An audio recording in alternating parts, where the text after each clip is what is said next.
The day after the battle in the island state, the world was in chaos. One particular tea house in Annapolis was filled to the brim with guests, listening intently to the storyteller on stage. The city had just received news that the Grand Palace Master had defeated the Master Swordsman from the island state. The information network of modern society was advanced, and the news spread quickly, but there was still quite a few people who enjoyed listening to a good story over a cup of tea. The tea house was especially packed today because the story revolved around Hellcrown Palace. The storyteller was skilled, and he had a way with words. The guests were swept away into another reality as if they were there when it happened. This was much better than reading a page of text on their phones. The Grand Palace Master defeated the martial arts legend of the island state yesterday. I believe many of you aren't familiar with the island state's legendary swordsman. Before we begin, let me give you a brief summary. The storyteller gave a simple introduction to Farron the Wanderer, including his achievements in the world of martial arts. The guests were surprised to learn that a martial arts genius like Farron existed in the island state. Now that we're on the same page, let's continue with the main topic. The Grand Palace Master brought only one subordinate under his command to the island state, the Northern Guardian, who possesses a heaven-defying cultivation base. They jumped out of a plane over 6,000 feet in the air, unarmed and without protective gear. The storyteller spoke passionately, as if he had witnessed the battle with his own eyes. 5 people were sitting around a table in an inconspicuous corner of the tea house, listening attentively. 4 of them paused at the mention of the Northern Guardian, but the leader of their group waved his hand, indicating for them to continue listening. The Grand Palace Master and the Northern Guardian descended from the sky and landed in the capital of the island state. First, they took down 2 Grand Masters, Imani Woods and Fergus Yates. Then, they went straight to the Chief Military Advisor's mansion and tossed their bodies inside. The Chief Military Advisor, Silas Hahn, and Farron the Wanderer hid at the top of the Spirit Tower and sent hundreds of thousands of the martial artists to block the path from the mansion to the tower. Their goal was to expend the Grand Palace Master's and the Northern Guardian's energy as much as possible. However, they underestimated their strength. The Grand Palace Master and the Northern Guardian took down all of their martial artists by themselves. The audience was stunned. How did 2 people defeat hundreds of thousands of warriors of the island state? Some of the listeners were impatient and urged the storyteller to keep going because they knew that the climax was next. What happened after that? Hurry up and continue. The storyteller's expression turned solemn. The Spirit Tower is the tallest building on the island state. There are 180 floors, but there's no elevator. To get to the top, you must walk up the stairs step by step. Silas's subordinates were lying in ambush on every floor of the tower. The tension rose, catching the full attention of every guest in the room. They stared expectantly at the storyteller. In the end, the Grand Palace Master and the Northern Guardian passed the trial and made it to the 180th floor. They took down partial Grandmasters, Grandmasters, and even a martial artist who was close to reaching the Martial Grandmaster realm. When the Grand Palace Master reached the roof of the tower, the weather changed. Lightning flashed and thunder rumbled. The ancient weapon, the Sky Cloud Sword, appeared in the sky. The legendary swordsman, Farron the Wanderer, launched his most powerful attack, but the Grand Palace Master only needed one move to take him down. The audience was in an uproar. The discussion broke out at every table. Hellcrown Palace is insanely powerful. They're many times stronger than Devil Hall. Devil Hall sent out their entire army, but they still lost to us. The palace defeated hundreds of thousands of warriors from the island state with only 2 people.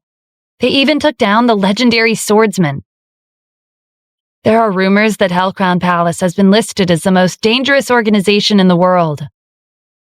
That was the discussion taking place at one of the tables. The table next to them had a different opinion. It's true that Hellcrown Palace is strong, but aren't you exaggerating their strength too much? In my opinion, no matter how strong their organization is, they can't compare to our former commander. I think so too. When the former commander-in-chief was around, no one had heard of the palace. They showed up right after he died. That means that the palace was afraid of the commander. They hid in the shadows until he was killed, and there was no one left to restrain him. If the commander were still here, Hellcrown Palace would never be this bold. The guests at the table felt sorry for the former commander-in-chief. He'd died an untimely death. Their discussion quickly resonated with the entire tea house. Everyone expressed the same opinion. At a table in the corner, one guest slammed his fist on the table. "That person is already dead. Shouldn't you be talking about the current commander-in-chief instead?" All eyes fell on him. It was Kylan. He and his 4 students had found a table at the tea house to listen in on the public opinion of the new commander-in-chief. They weren't here to listen to these kinds of comments. Kingsley, Arlett, Raksha, and Constant stood up nervously. They were worried that things would get out of hand. The guests weren't aware of Kylan's identity. "Who are you? Are you looking down on the former commander?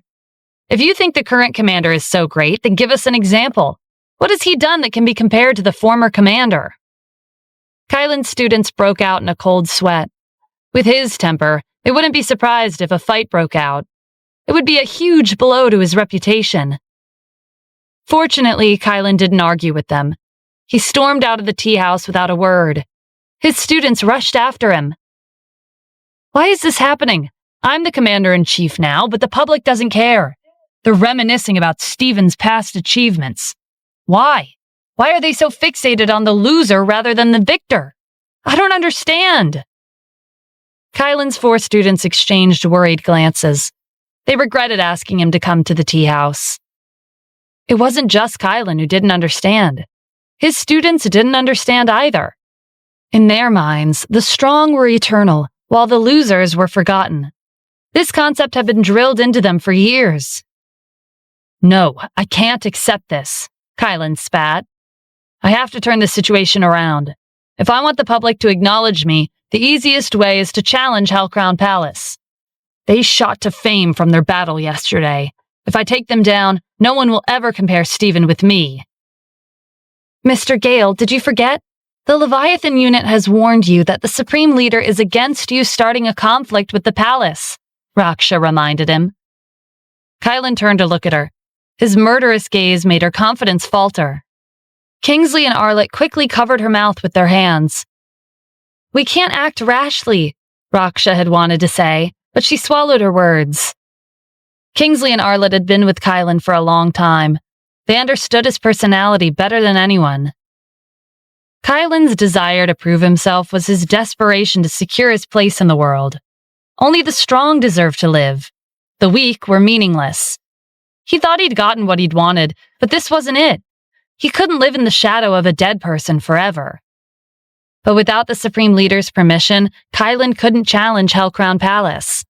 This was even more so now that the palace had become a world-famous organization. If the palace didn't provoke the United States, then they wouldn't antagonize them. Among Kylan's 4 students, Raksha was the quickest thinker. "Actually, there's another way to challenge the palace." "How?"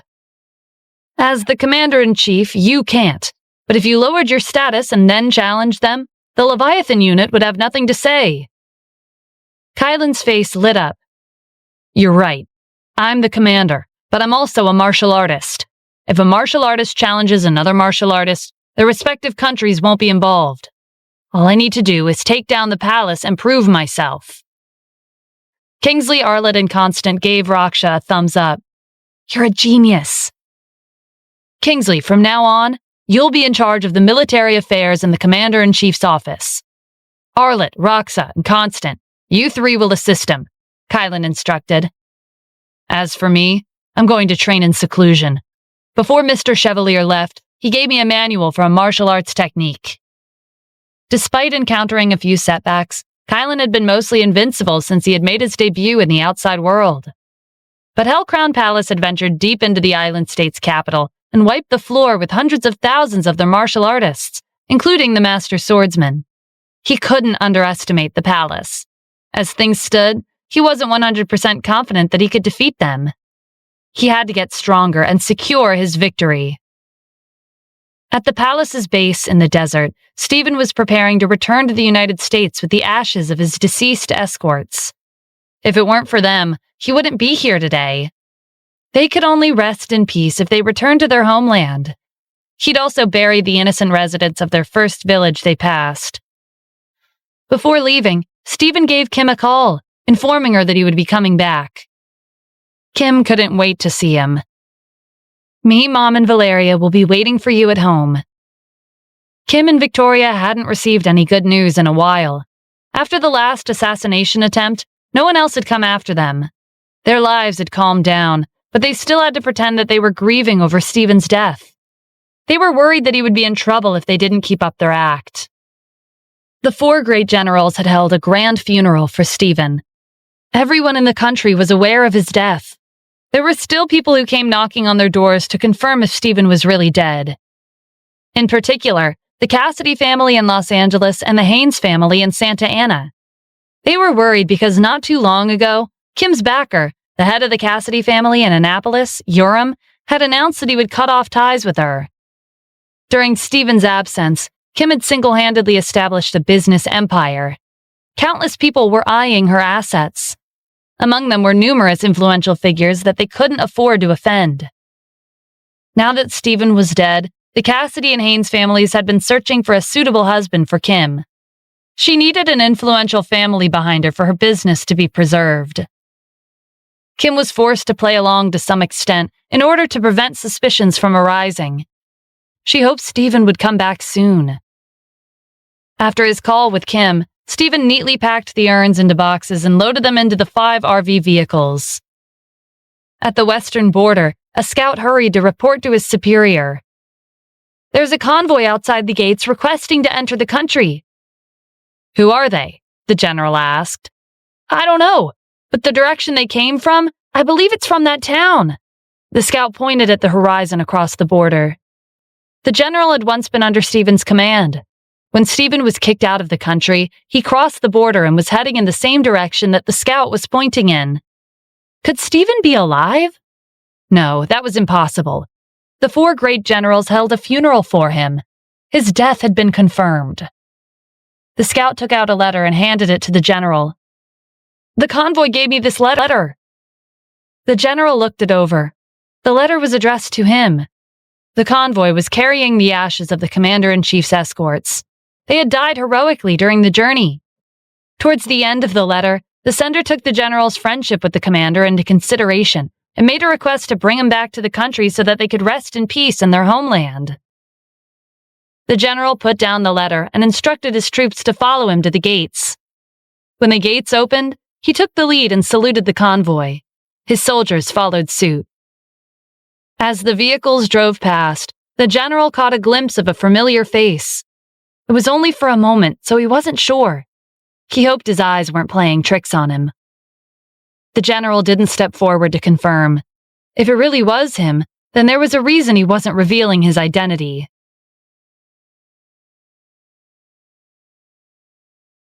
The convoy headed east after crossing the western border. "Stop," Stephen instructed, jumping out of the vehicle when they arrived at the first town.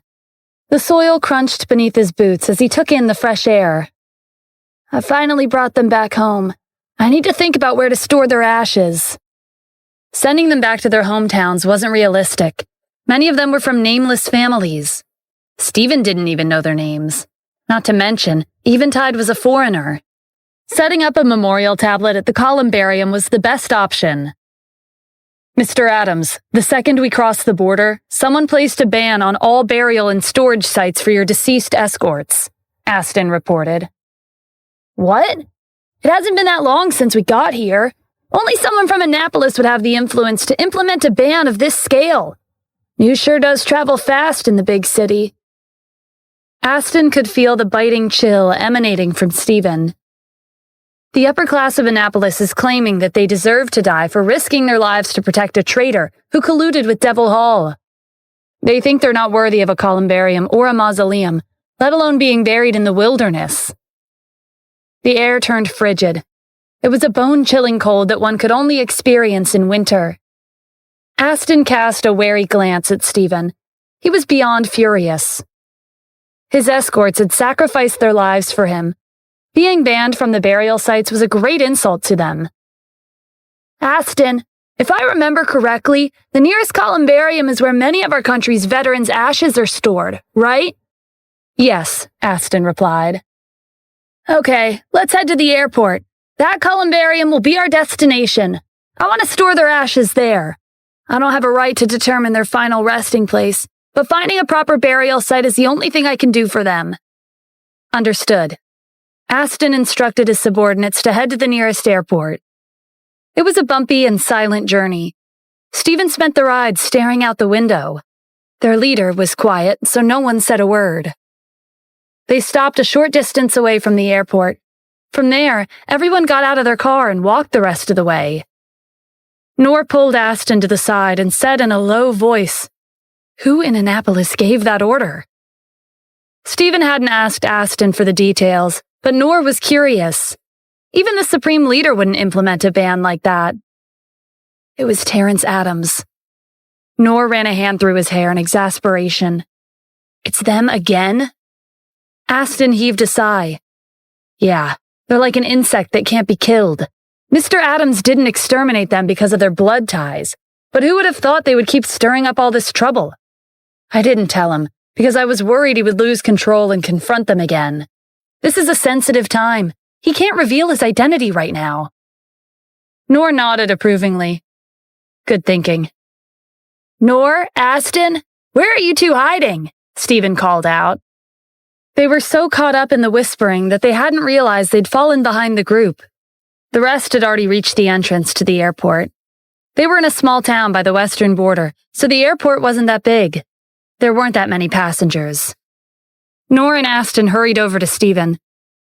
We were discussing the plane ticket, Aston said. Their group headed inside. Aston and Stephen went to the ticket counter. Mr. Adams, do you want to take the boxes as checked-in luggage? Stephen frowned.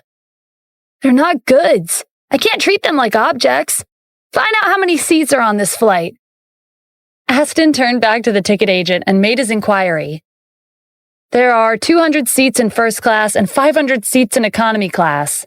There aren't that many tourists coming and going, so there are many empty seats available. Buy all 200 seats in first class, Stephen instructed. I can't guarantee a seat for everyone, but at the very least, I can't pack them into luggage bags. The ticket agent was surprised that someone would purchase all the seats in the first-class cabin in a small town like this. After they left, 3 men and 2 women went up to the counter to buy tickets.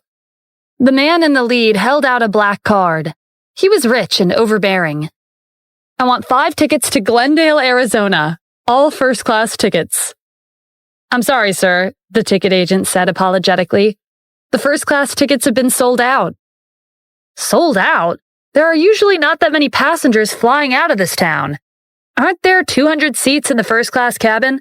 How can it be sold out? Someone just bought all the tickets. They're probably a tour group. The man had no choice but to compromise. Okay, give me 5 economy class tickets. The 5 of them took their tickets and went to the boarding gate. Diego, I told you to buy tickets in advance. You just wouldn't listen. Aren't you embarrassed that you're making Carla and Nancy take an economy class? His friend was joking, but Diego's pride had taken a hit. The Diego family was ranked first in Glendale, and he was the successor. He had a reputation to maintain. Diego and his friends were on vacation with Carla and Nancy. Diego had invited Nancy on a trip to develop their relationship. Everything had been going smoothly until someone bought out all the first-class tickets and left them with the economy class. Just wait, Diego said. When we board the plane, I'll ask 5 people in first class to switch with us. And so, after the 5 of them boarded the plane, they headed to the first-class cabin. At this time, Stephen, the 4 guardians, and their subordinates had just finished placing the boxes in neat rows on the seats. Stephen and the 4 guardians took their seats in first class, while their subordinates left to go get their seats in economy class. When Diego and his friends walked towards the first-class cabin, a group of members from the palace brushed past them. Neither of them paid attention to each other. There are so many people in economy class, Diego's friend pointed out. It's fine if we squeezed in the seats with them, but it's not appropriate for Carla and Nancy. What if they take advantage of them? Diego's expression darkened as he continued walking towards the first-class cabin. When they entered, they were surprised to see black boxes lining the seats. Diego looked around. There were only 5 people in the cabin. He walked straight to the person who was closest to him. "Hey, let's change seats. Economy tickets are $70. First-class tickets are $140. How about I give you $140 as compensation?" Diego was confident that the man would agree. Judging from the way he was dressed, he didn't look like someone from the upper class. For an ordinary person, there was no difference between first class and economy class. To his surprise, the man turned him down. "No." "Hey, he thinks I'm offering him too little," Diego said to his friends. "See that? This is the truth behind human nature. Greed is in their genes." His friends snickered. "Okay, I'm in a good mood today, so I won't lower myself to your level. I'll give you $300 instead." The man once again refused indifferently. Diego frowned. $700. "No." Diego was getting impatient. $1,500, my final offer. $1,500 was already much more than Diego had planned to spend. He wouldn't be increasing the price anymore. The man repeated his answer without looking at him. "No, I'm not changing seats." Nancy was annoyed when Diego was ignored. "Aren't you being a little too much?" She had a good impression of Diego after traveling together for a few days, and during the entire exchange, the man hadn't even bothered to look up at him. No one would dare treat Diego like that in Glendale. Diego was thinking the same thing, but this wasn't Glendale. He was outside their territory. He couldn't provoke the man until he knew his identity. He was arrogant, but he wasn't an idiot. Diego's friends stood up for him to get on his good side. "You don't look like you're rich. Why are you dragging this out? $1,500 is a lot of money for you. Be smart and take it." Ever since Stephen found out about the ban, he hadn't been in a good mood. He was hoping for some peace and quiet on the plane to Glendale, but these 5 people came out of nowhere to bother him. Their chatter was getting on his nerves. "You're too nosy." Noor was sitting across the aisle. He turned around with a warning glare when Stephen started getting annoyed. "All of you, get lost." Diego's friend snapped his mouth shut at the dangerous look in the man's eyes and his aggressive tone. "Diego, why don't we stick with economy class?" Nancy suggested timidly. She could tell that this man wasn't someone they should mess with. The 5 of them hadn't brought their bodyguards along on their trip, so they were at a disadvantage. But Diego was adamant. "I never sit in economy class." He sounded confident, but he was intimidated like the rest of them. Instead of confronting the aggressive man head-on, he shifted his attention to the boxes and called a flight attendant over. "No one will be taking these seats, right?" "No, but..." The flight attendant glanced at Stephen. Before she could explain, Diego shoved 3 boxes to the floor. "In that case, I'll be sitting here." The flight attendant hurriedly tried to dissuade him. "Sir, these seats have been reserved." She gestured to Stephen. She'd been a flight attendant for many years. She was experienced and knowledgeable.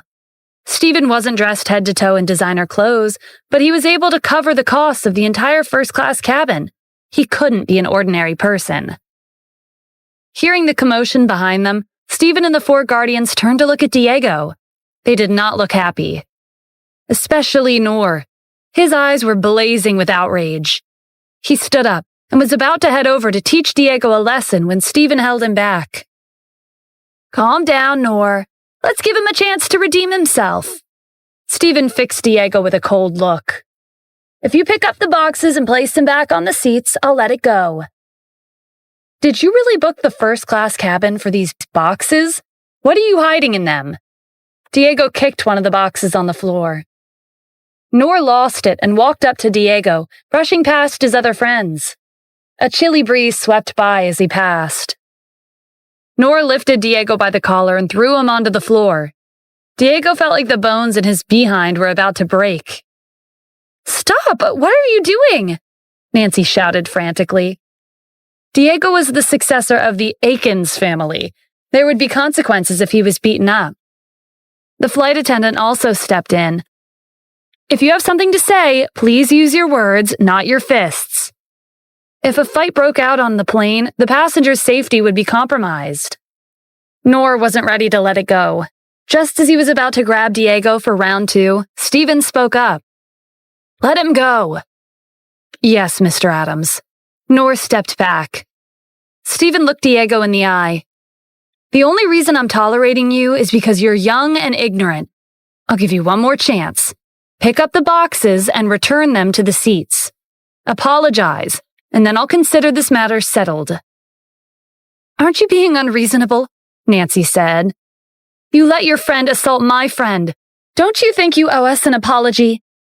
Her family was one of the top 10 families in Glendale. She was their beloved daughter, and she wasn't afraid to speak her mind. This was precisely the reason why Diego was so fond of her. Stephen couldn't help but laugh. They were the ones who'd come over to provoke him. How did the situation become his fault? And why do I owe you an apology? Are you pretending to be dumb? Nancy demanded. Fine, I'll spell it out for you. This is the first-class cabin. If you spent your money for actual people to sit on these seats, we wouldn't have anything to say. But these seats are for passengers, not these boxes with who knows what's inside. You're being inconsiderate to use the plane as your shipping service. Her friends echoed their discontentment. Exactly. Why are you taking up these seats with your things? Because I spent money to reserve these seats, Stephen said simply. Whether I chose to let someone sit there or place my things there, it's my freedom. It's none of your business. Nancy and her friends looked at each other. They didn't know what to say to retort. He wasn't wrong. He paid for the seats, so he did have that freedom. Diego had calmed down after almost being beaten up. He'd never been humiliated like this before. The more you don't want me to sit there, the more I want to. What can you do to stop me anyway? The aggressive man in front of him, Noor, had stopped when his friends told him to. That was a sign of weakness. But this time, Noor didn't back down. He narrowed his eyes, daring Diego to sit. Then go ahead. But the moment you sit on that seat, I'll make you regret it. Diego's confidence was shaken. The temperature in the cabin seemed to drop a few degrees from his threat. He thought it was over. The odds were against him. Noor had acted submissive to his friend, but there was no guarantee that he would be stopped a second time. In the end, Diego didn't try sitting there again. Noor scoffed and pointed to the economy-class cabin. You made the right choice. On account of that you're barely of age, I'll look past your disrespectful behavior. Now get back to your economy class unless you want to deal with the consequences. Diego and his friends looked at each other. They didn't know what these consequences entailed, but they weren't sure they wanted to find out. Diego was the one who gave in. Let's go. His bodyguards weren't with him, and his prestigious family background didn't mean anything here. This wasn't his territory. Diego whispered a few words into his friend's ear. As they were leaving, his friend turned around, took out his phone, and snapped a picture of Stephen and Noor.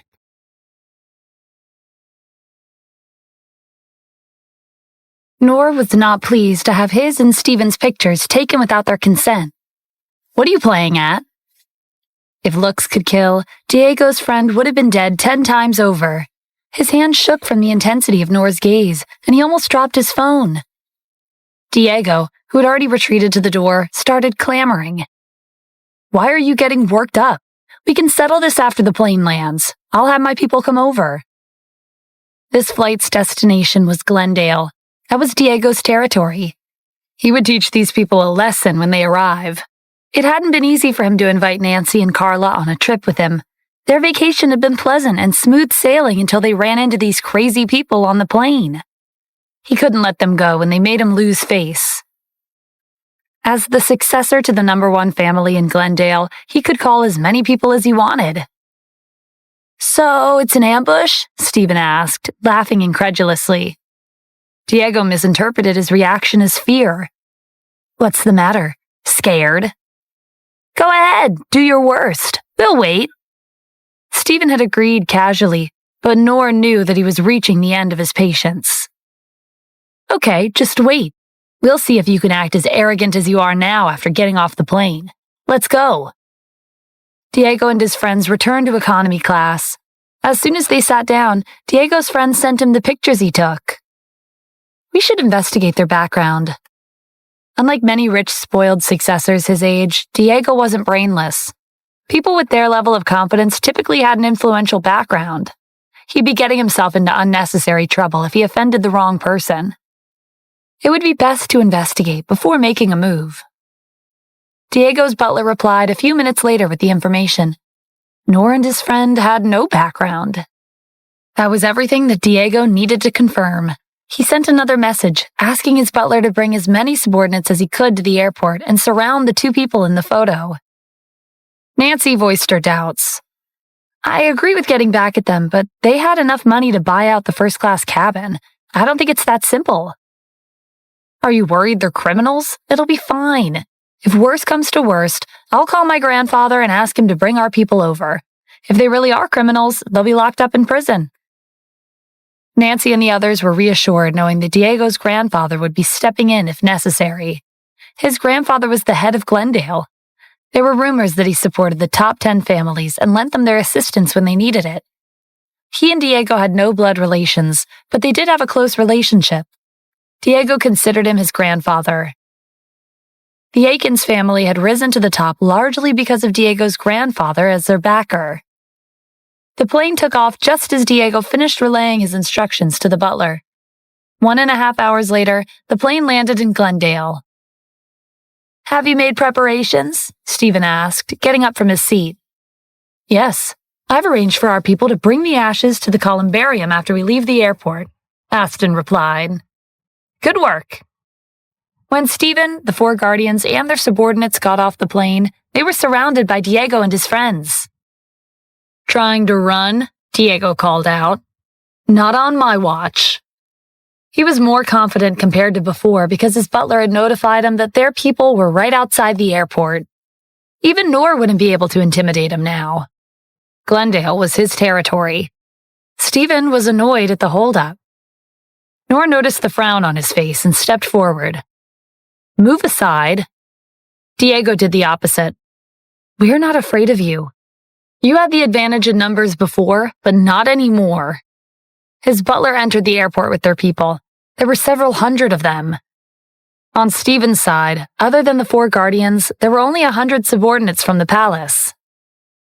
Who dares to provoke the successor of the Aikens family? Diego's butler shouted. Hearing the name of the Aikens family, the other passengers who were on the same flight kept their distance. They didn't want to get caught up in the conflict by accident. The city had a mutual understanding that the Aikens family wasn't to be trifled with. Diego's friends looked on expectantly. Now that they were in Glendale, these people were like fish on a chopping board. What are you planning to do with them, Diego? Teach them a lesson. Don't kill anyone, Nancy warned. We just came back to the city. If someone dies, I don't know how we're going to explain ourselves to the elders. Relax, Diego said, flashing her a dark smile. Killing them is too easy. I'm going to break their limbs and make them regret crossing us. Well, I could consider sparing them if they apologize and kneel. He would prefer to vent his frustrations and humiliate them instead of resorting to violence. Nancy shot him a glare. Diego, don't go overboard. She turned to Stephen's group. How about this? Apologize, admit your mistake, and we'll consider this settled. She didn't want to turn this small mishap into a big deal. Diego was prideful, but if they were willing to lower their heads, she could persuade him to let it go. All right, Diego agreed. Nancy wants to be lenient with you, so there's no need to kneel. Apologize and admit your mistakes. Then I'll let it go. Stephen found it amusing that they were accusing him of provoking them when they were the ones who'd come over to antagonize him. Because their families had some influence, they thought they were superior to everyone else. Those who didn't agree with their demands had made a mistake. Fortunately, they were young. They could still be educated and change their ways. I have nothing to apologize for. Diego dropped all pretenses. He wanted to keep up appearances in front of Nancy, but they were going too far. Then I'll have to beat it into you then. Nancy wasn't thrilled with Stephen's answer either. Can't you tell I'm trying to give you a way out? If you don't appreciate my goodwill, then fine. Diego, do whatever you want. I don't care even if you beat them to death." Was it really that hard for them to admit their mistakes and apologize to Diego? She gave them a chance, but they didn't take it. Whatever happened next would be their problem. "You're wasting my time," Stephen said. "I'll give you one more chance. Apologize and move aside." Diego laughed. "Are you threatening us when you can't even fight? Suit yourself." He motioned to his butler. At his signal, their subordinates rushed towards Stephen's group. Noah stepped up to deal with them. The top 10 families in Glendale were influential in local areas, but they were much weaker compared to the families in Annapolis. Their strongest subordinates were only partial grandmasters. They were no match for Noor. In less than a minute, the Akins family's subordinates were on the ground. "Anyone else?" Noor called out. No one answered. "You're young, so I'll let this go if you apologize," Stephen repeated. Diego and his two friends looked at each other. Were they really going to give in to his demands and lose face in front of Carla and Nancy? Their image would be destroyed. But if they didn't lower their heads, they might lose their lives, considering how strong Noor was. He'd toss their family's strongest subordinates aside like they weighed nothing. What if they were notorious criminals? While Diego was in a dilemma, another large group came over. He hurried up to the elderly man in the lead. "Grandpa, you're here." It was the head of the city, Thatcher Mott. His subordinates were much stronger than the martial artists from the Akins family. Diego and his friends were relieved that their saviors had come. However, Thatcher didn't return Diego's greeting. Instead, he looked around, searching for someone. When he didn't find the person he was looking for, he turned to Diego and his friends. "Grandpa, who are you looking for?" "I received an order from the higher-ups to receive a prominent guest. I've been walking around the airport, but I don't see anyone who fits that description." Maybe they made a mistake? Why would someone like that come to Glendale? Even if they were here to visit, they would take a private plane. They wouldn't be like us and squeeze into seats with strangers in economy class. "You flew economy class? Why?" That was when Thatcher noticed the Akins family's subordinates on the ground. "And what's going on with these people on the floor?" Diego pointed an accusing finger at Noor and his friend. "It was them. I think they're criminals. They booked the first-class cabin and placed some strange boxes on the seats. There were so many of them. Whatever's inside has to be illegal." Diego's friend chimed in. "They're the ones who injured these people."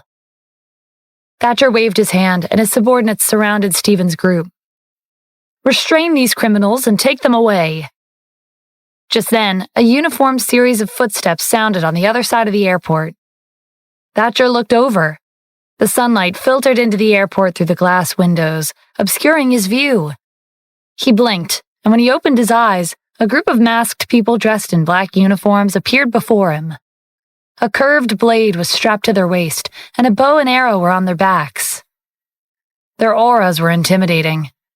Even Thatcher, an experienced martial artist, felt a chill run down his spine. There were more than 1,000 of them. He was the head of Glendale, but he hadn't realized that such a large force had been hiding in the city.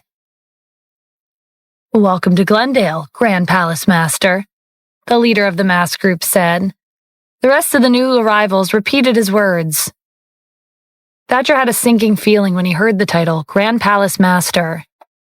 He was the head of Glendale, and he had 10 distinguished families at his command. The city respected him and acknowledged his influence. But the only reason he was in this position was because of his superior, and this superior of his was a low-ranking subordinate of Hellcrown Palace. Thatcher's superior had received news that the Grand Palace Master would be visiting Glendale, so he'd instructed him to pick him up at the airport. If things went well, he might have an opportunity to join the palace. Noor, Wes, Aston, and Sorov took out their masks and put them on.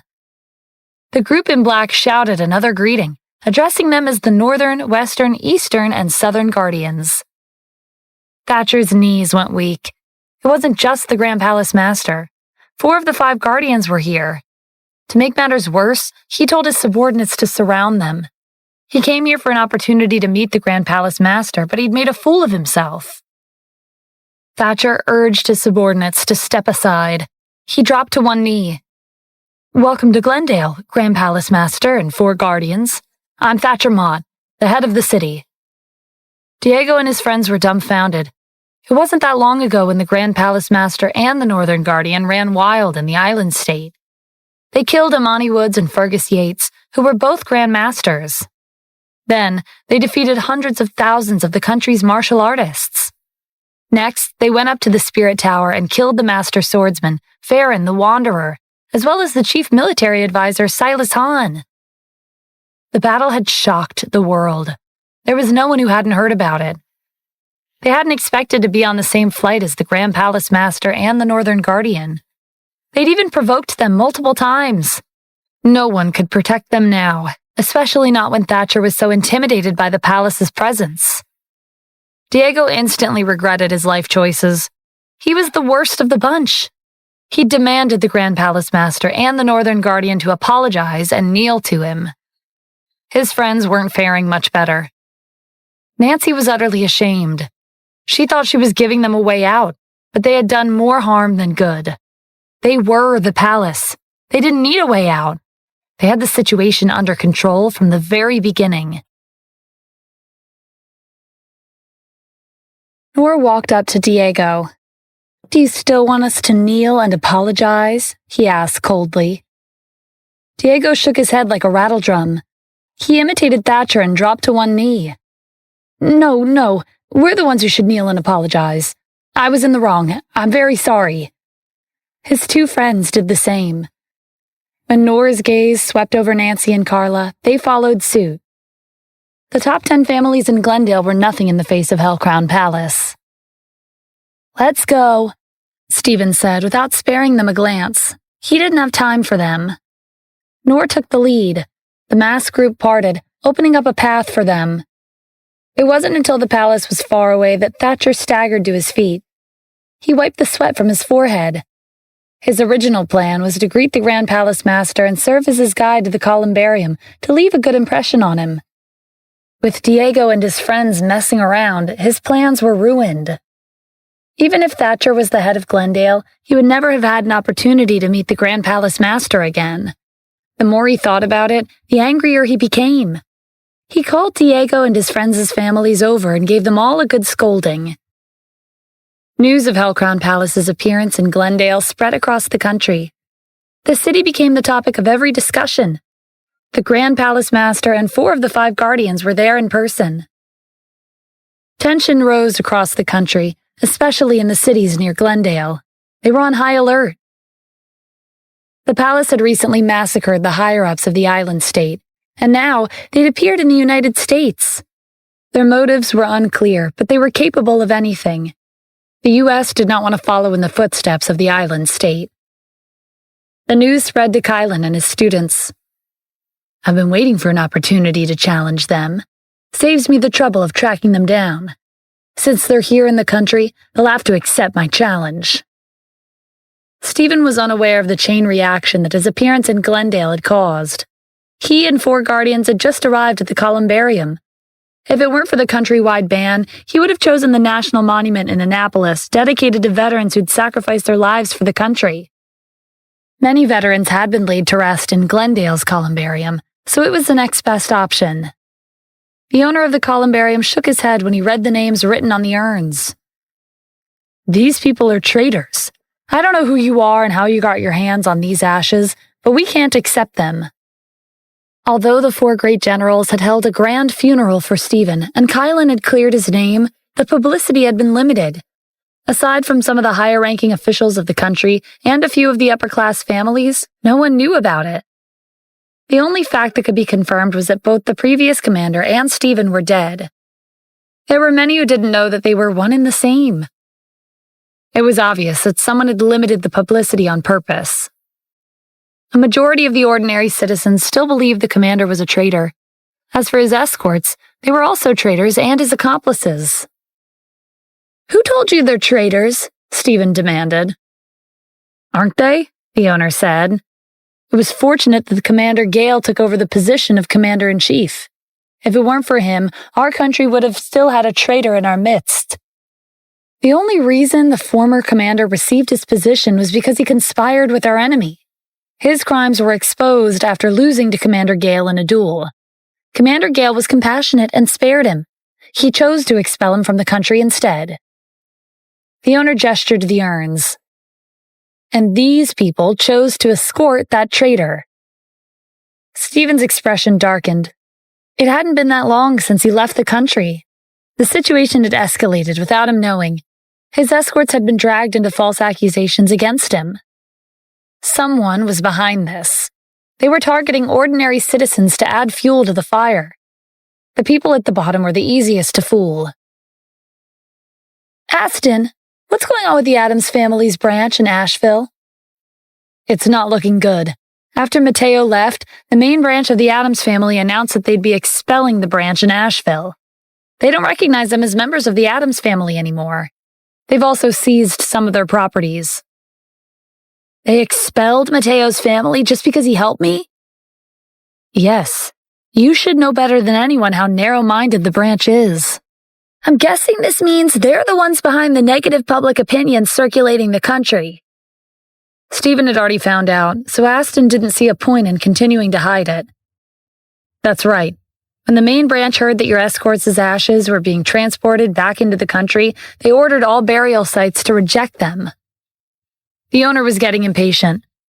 What are you whispering about? You should take these ashes and leave. You're not welcome here, or anywhere for that matter. No one will accept traitors. Get out of here and stop polluting the air. If you know what's good for you, toss the ashes into a manure pit and be rid of them. Stephen was infuriated. His escorts had died for him, and their names were being smeared after death. He was planning to have a friendly chat with the columbarium staff to convince them to accept the ashes. This was a sacred place, and he didn't want to disturb the peace and quiet. However, their rude and disrespectful attitude left him with no choice. He decided to force his way in. He would store the ashes in the columbarium, erect tombstones in the cemetery outside, and hold a funeral for them. Having someone like you overseeing this place is a disgrace to everyone who's buried here. These people haven't done anything wrong. They deserve to be remembered. Don't even think about stopping me.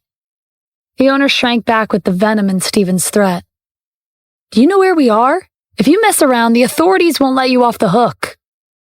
He subtly gestured to his employee, signaling for him to get help. Before he could leave, a large group of over 100 people came over. Who's causing a commotion in this sacred place? The man in the lead demanded. The owner greeted him with a smile. Mr. Omar, you're here. I was just about to inform you. The young man's name was Omar Adams. He was the successor to the Adam family's branch in Glendale. Terrence had caught wind that the ashes were being sent to Glendale's columbarium. He'd contacted the family's branch in Glendale and told them to send someone to stop them. This was a great opportunity to win the favor of the main branch. Naturally, this task was delegated to the successor, Omar. His family had many partial grandmasters, so he didn't think it would be a difficult problem to solve. Omar shot Stephen a fierce glare. These are the ashes of traitors. They don't have a place here or anywhere in the country. The owner nodded along. With Omar here, his confidence was renewed. Stephen didn't say anything. His intense gaze was intimidating. Omar averted his eyes and shifted his attention to the urn in Stephen's arms. Throw the ashes of these traitors into the manure pit, he ordered his subordinates. North stepped forward before they could move. I don't think so. The doors swung open, and a masked group dressed in black with weapons on their persons barged into the building. Their auras flooded the room. One glance was all it took for Omar to realize the difference between his subordinates and theirs. Meanwhile, the head of the Addams family's branch in Glendale had just received the news of the palace's appearance in the city. He recalled that Omar had just left the house. What if he ran into the palace? With his foul temper, he was making enemies left and right, but the palace was not an enemy he could handle. He made a prompt decision and hurriedly dialed Omar's number to warn him. At the columbarium, Omar's phone buzzed in his pocket. His father was calling. "Where are you?" his father asked as soon as he picked up.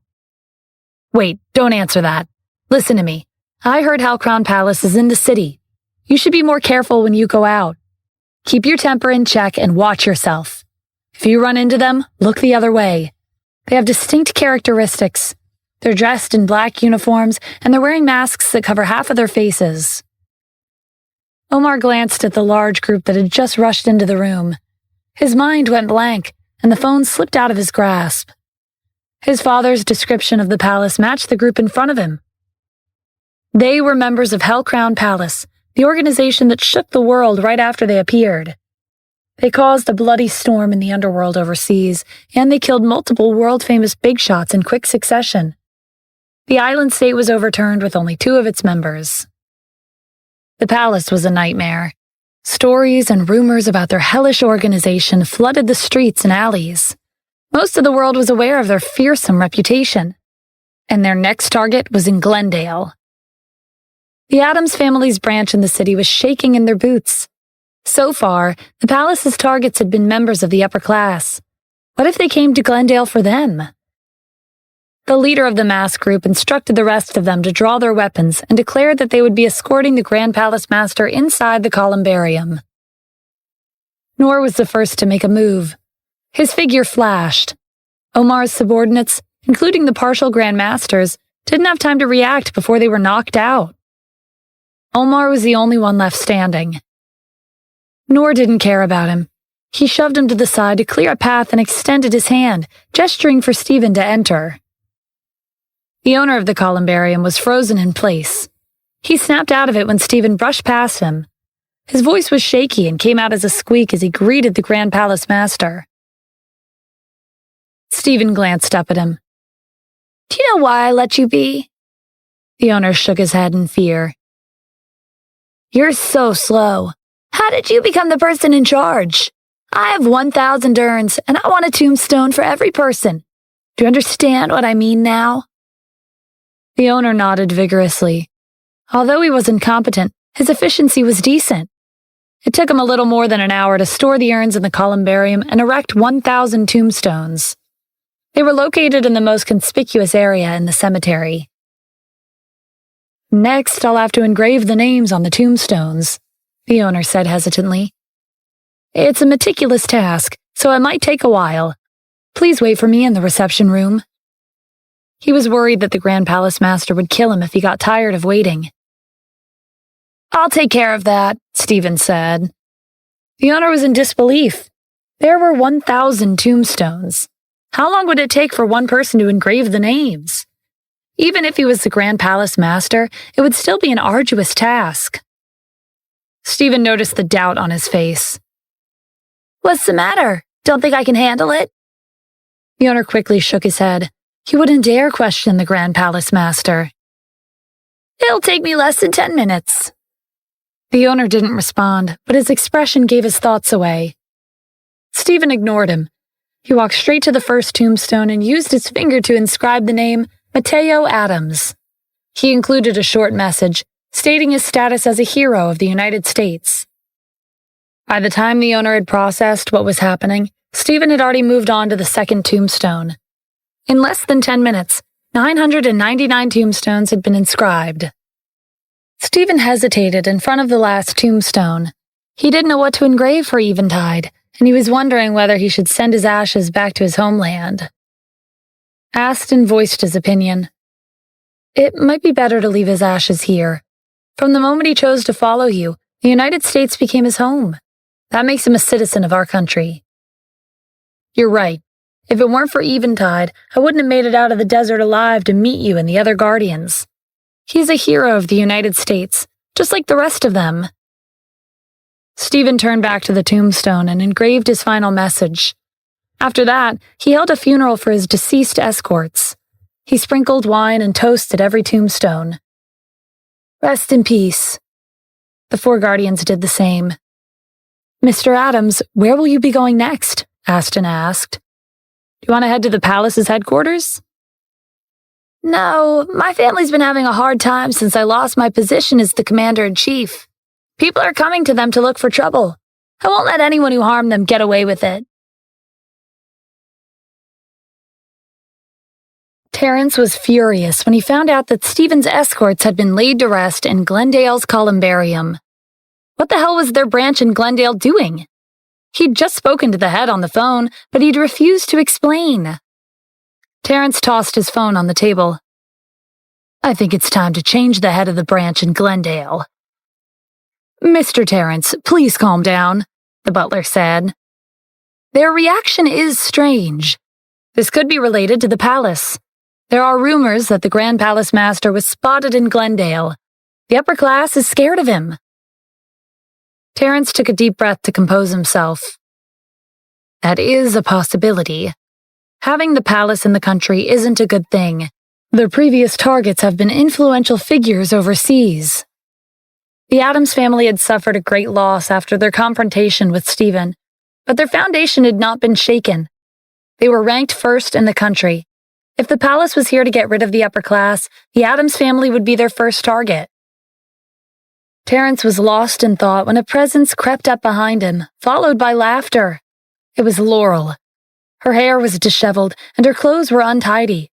From time to time, she would point somewhere in front of her and mutter, "There's a ghost." Terrence was fed up with Laurel's crazy antics. If it weren't for her identity as a member of the Phoenix family, he would have abandoned her. He glanced at the butler and waved his hand dismissively. Please take her away. What did the shaman say? He'd hired a shaman for Laurel, but her condition hadn't gotten better.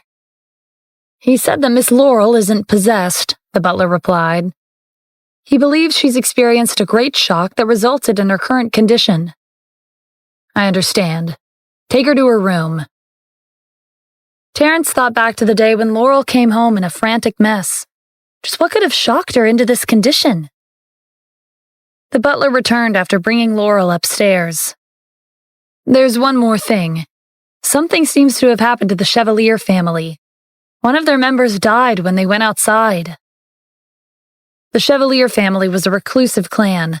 They were above the Beaumont families. Just one of their members could easily crush the Addams family.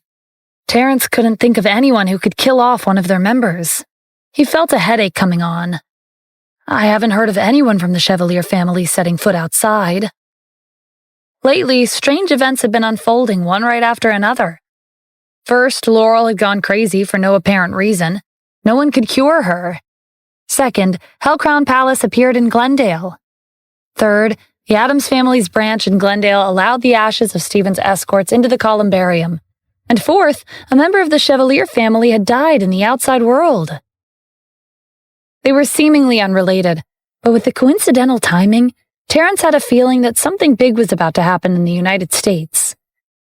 The Addams family was at the top of the country. They could become a target at any time.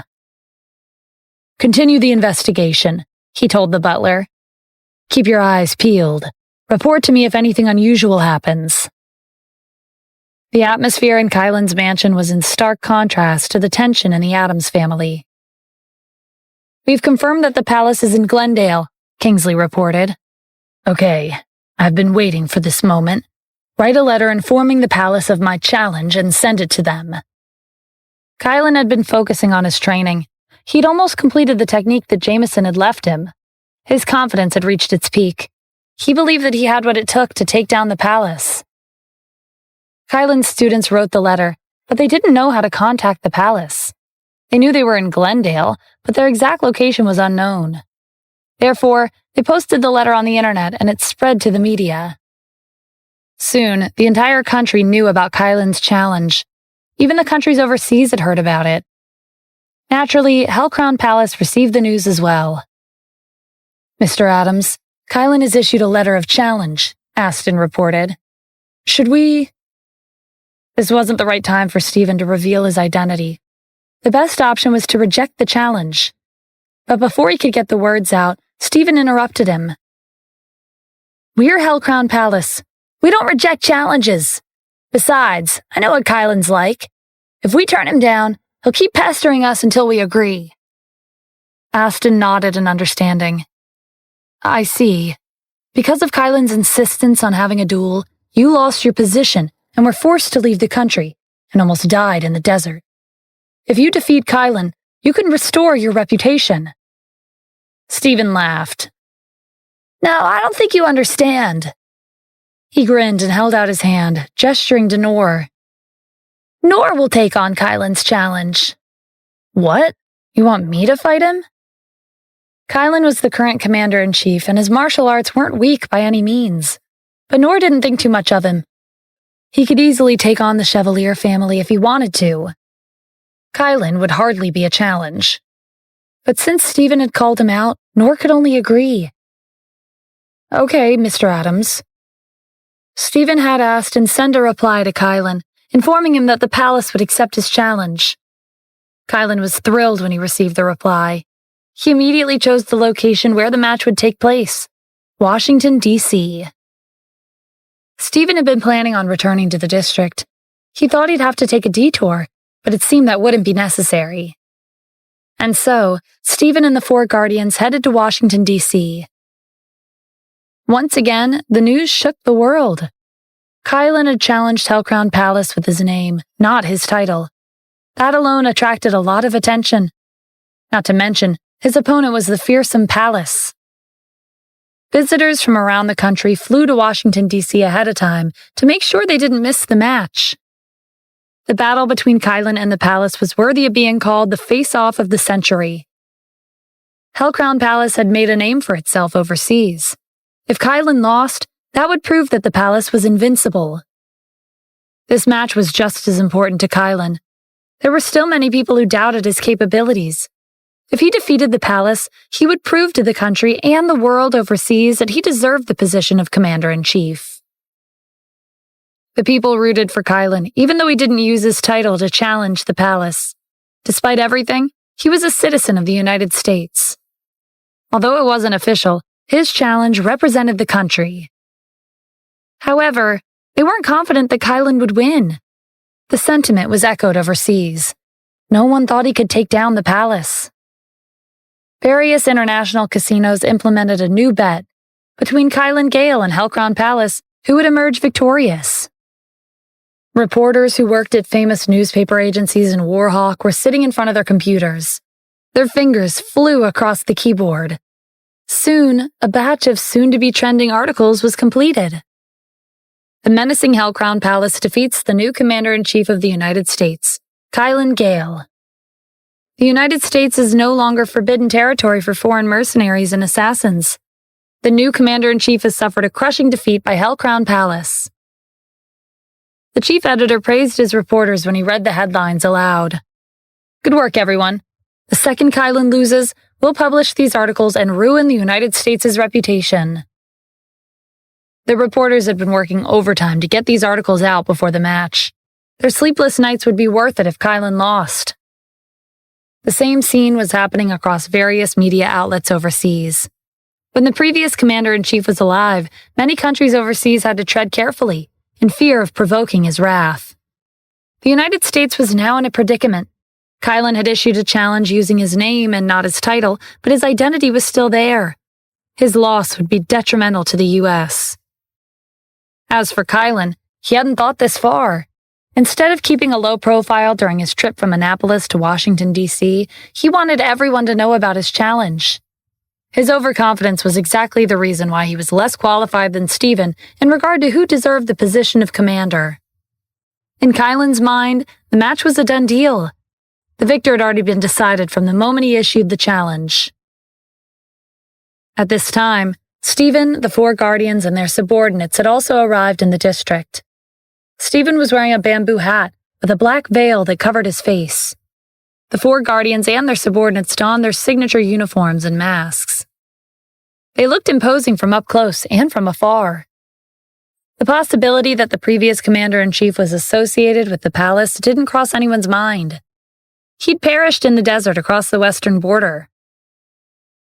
The match would be taking place in a fighting ring located in the downtown area of the district. It was the stronghold of the district's Black Market Boxing Club. It was a spacious underground establishment. There was enough room to accommodate tens of thousands of spectators. Almost every seat was filled. Stephen's group arrived first. Noor's interest waned as he stood in front of the ring and scanned the large crowd.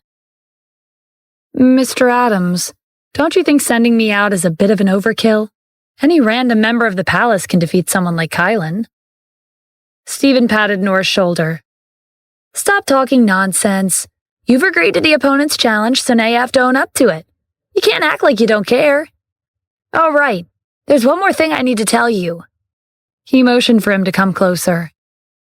Nora leaned over and listened attentively. A flicker of reluctance crossed his face. After a moment, he nodded with an exasperated sigh. Okay, I'll do as you ask. 5 minutes later, Kylan appeared. He'd maintained a high profile during his trip, but when he arrived, his 4 students were the only ones with him. He didn't bring any weapons with him, and he was dressed in a casual outfit. He looked no different from an ordinary person. Kylan's appearance emphasized the fact that his challenge had nothing to do with the United States. It was of his own volition as a martial artist. With that logic, even the supreme leader had no reason to stop him. When Kylan walked in, the crowd started cheering for him. He'd never received this much support before. This was the recognition he wanted. Unfortunately, he didn't realize that the crowd was cheering for him because he represented the United States. They would have cheered for anyone if they were a citizen of their country. Hellcrown Palace had instigated a bloody storm around the world. Their massacre had incited panic overseas. The people of the United States didn't know what to make of their sudden appearance in their country. But if someone from the U.S. defeated the palace, especially a martial arts genius like Kylan, it would actually give them a sense of security. Kylan did notice that there was quite a number of people in the audience who didn't cheer for him, but that was okay. He would win, gain their support, and prove himself. Kylan turned to the other side of the room. Their group's particular attire caught his attention. They were wearing masks and dressed in black.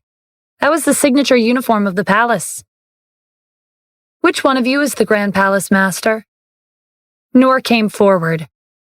You're not qualified to challenge the Grand Palace Master. I'll take on your challenge. And who are you?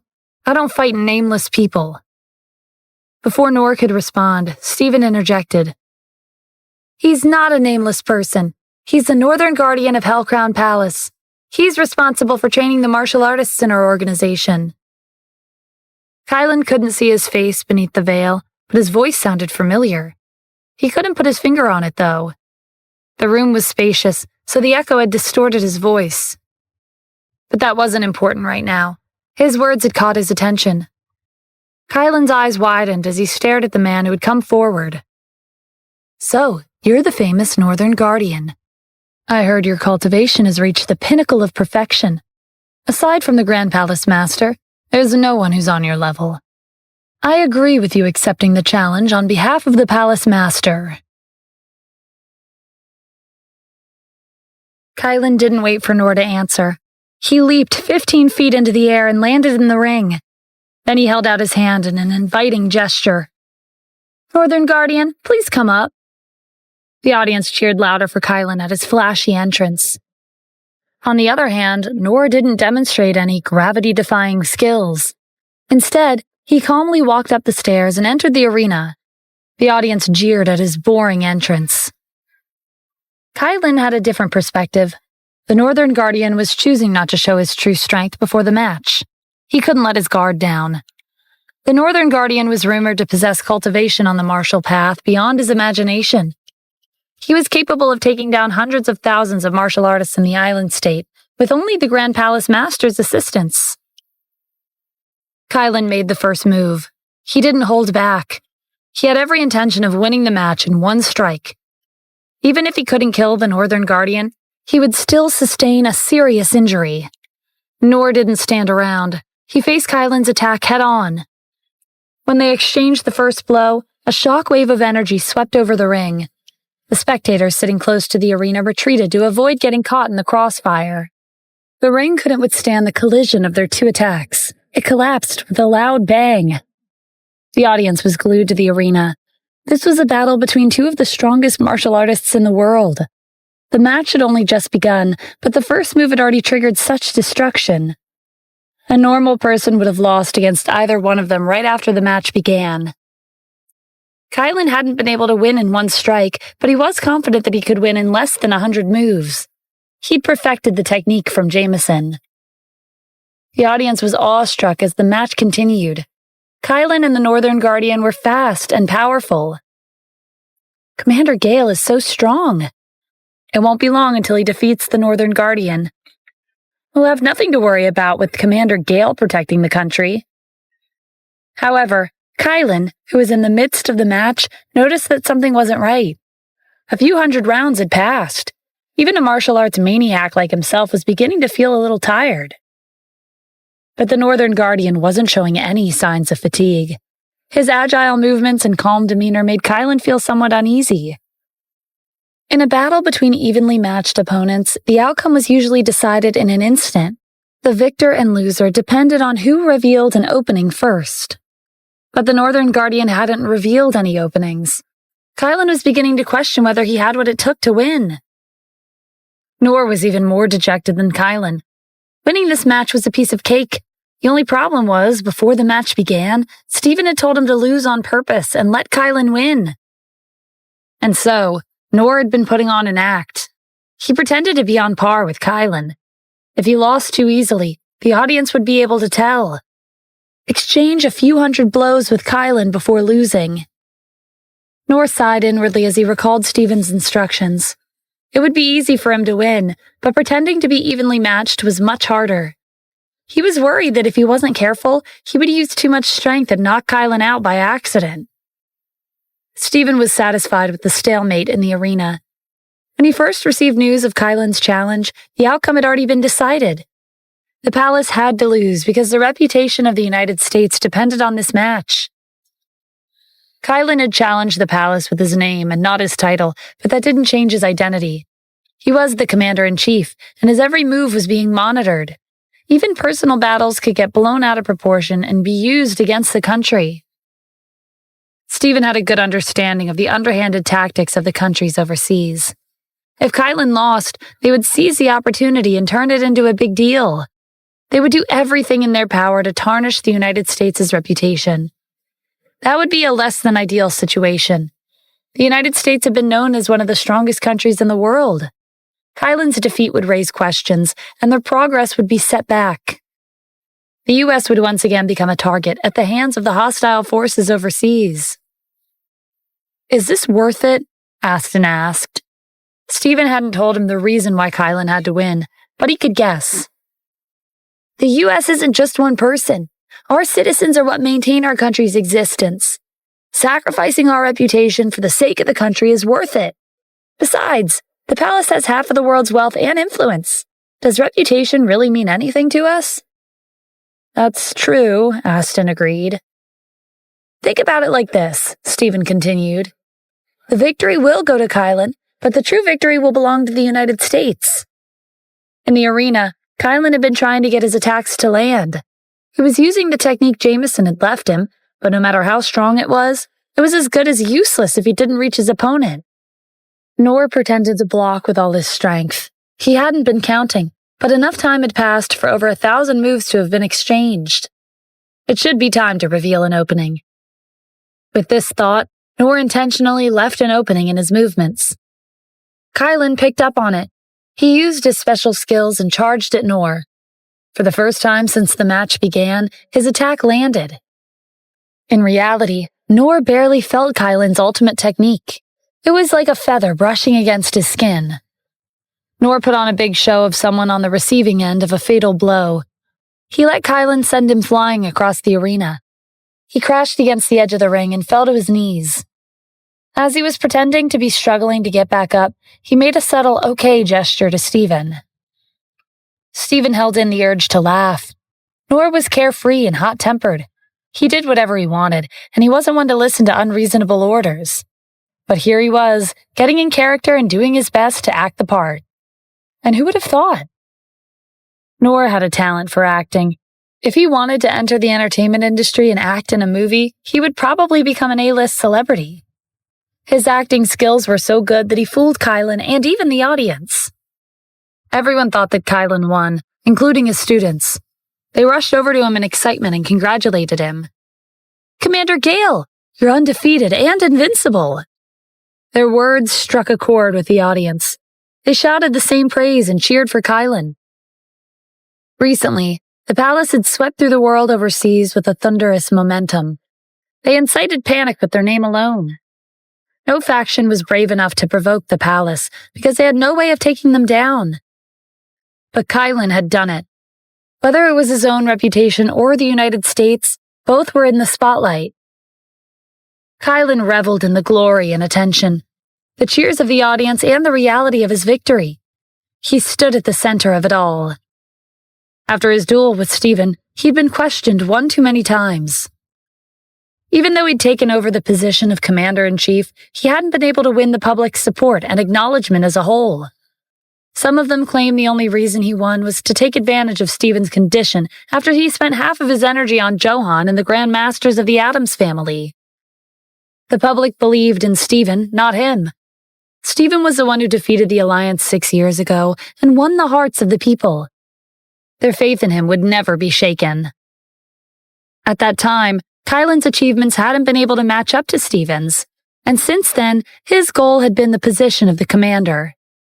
It was only after taking on the position that he realized it wasn't what he wanted. Half of the public was on his side, but the other half was on Stephen's.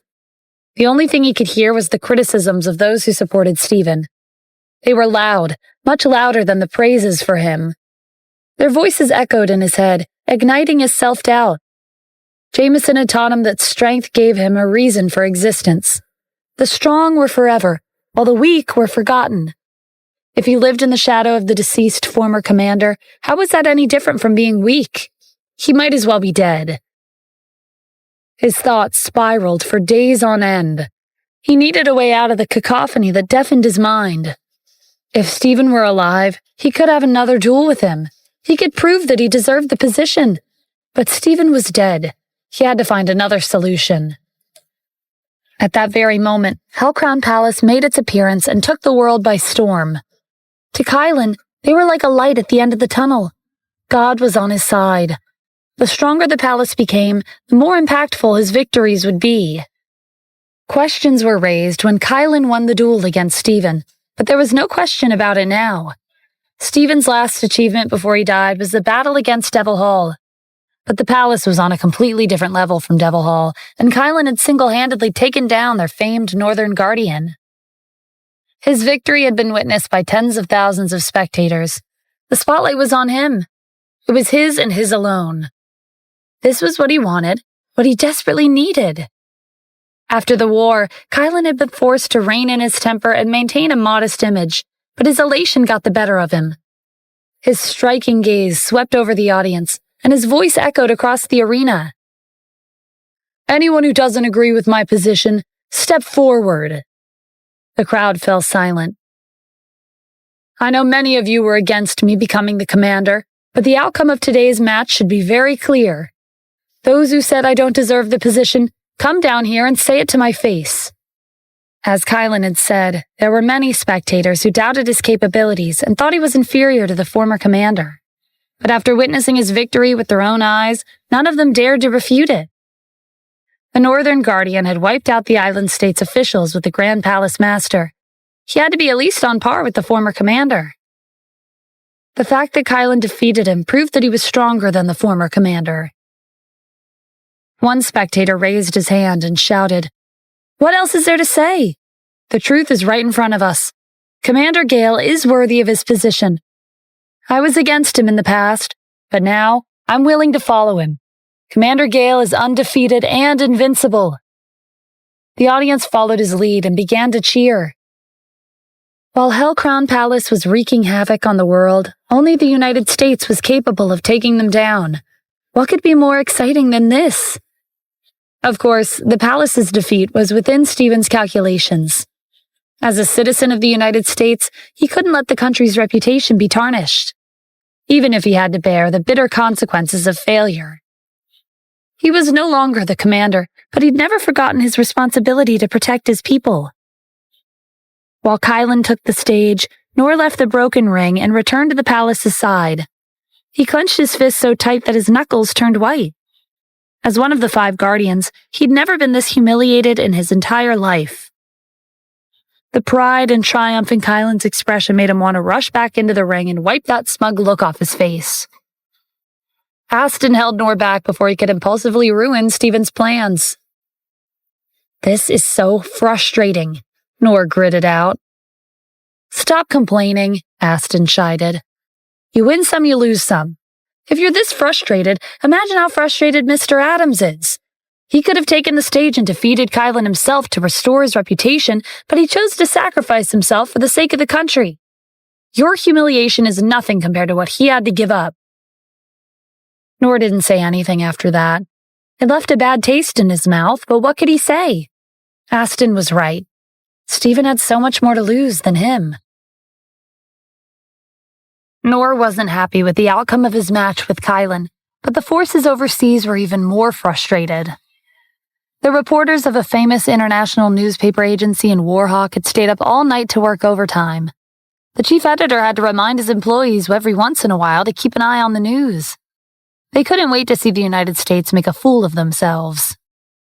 They would release the articles the second Kylan lost to the palace. With their agency's influence, it wouldn't take long for the entire world to find out about Kylan's defeat.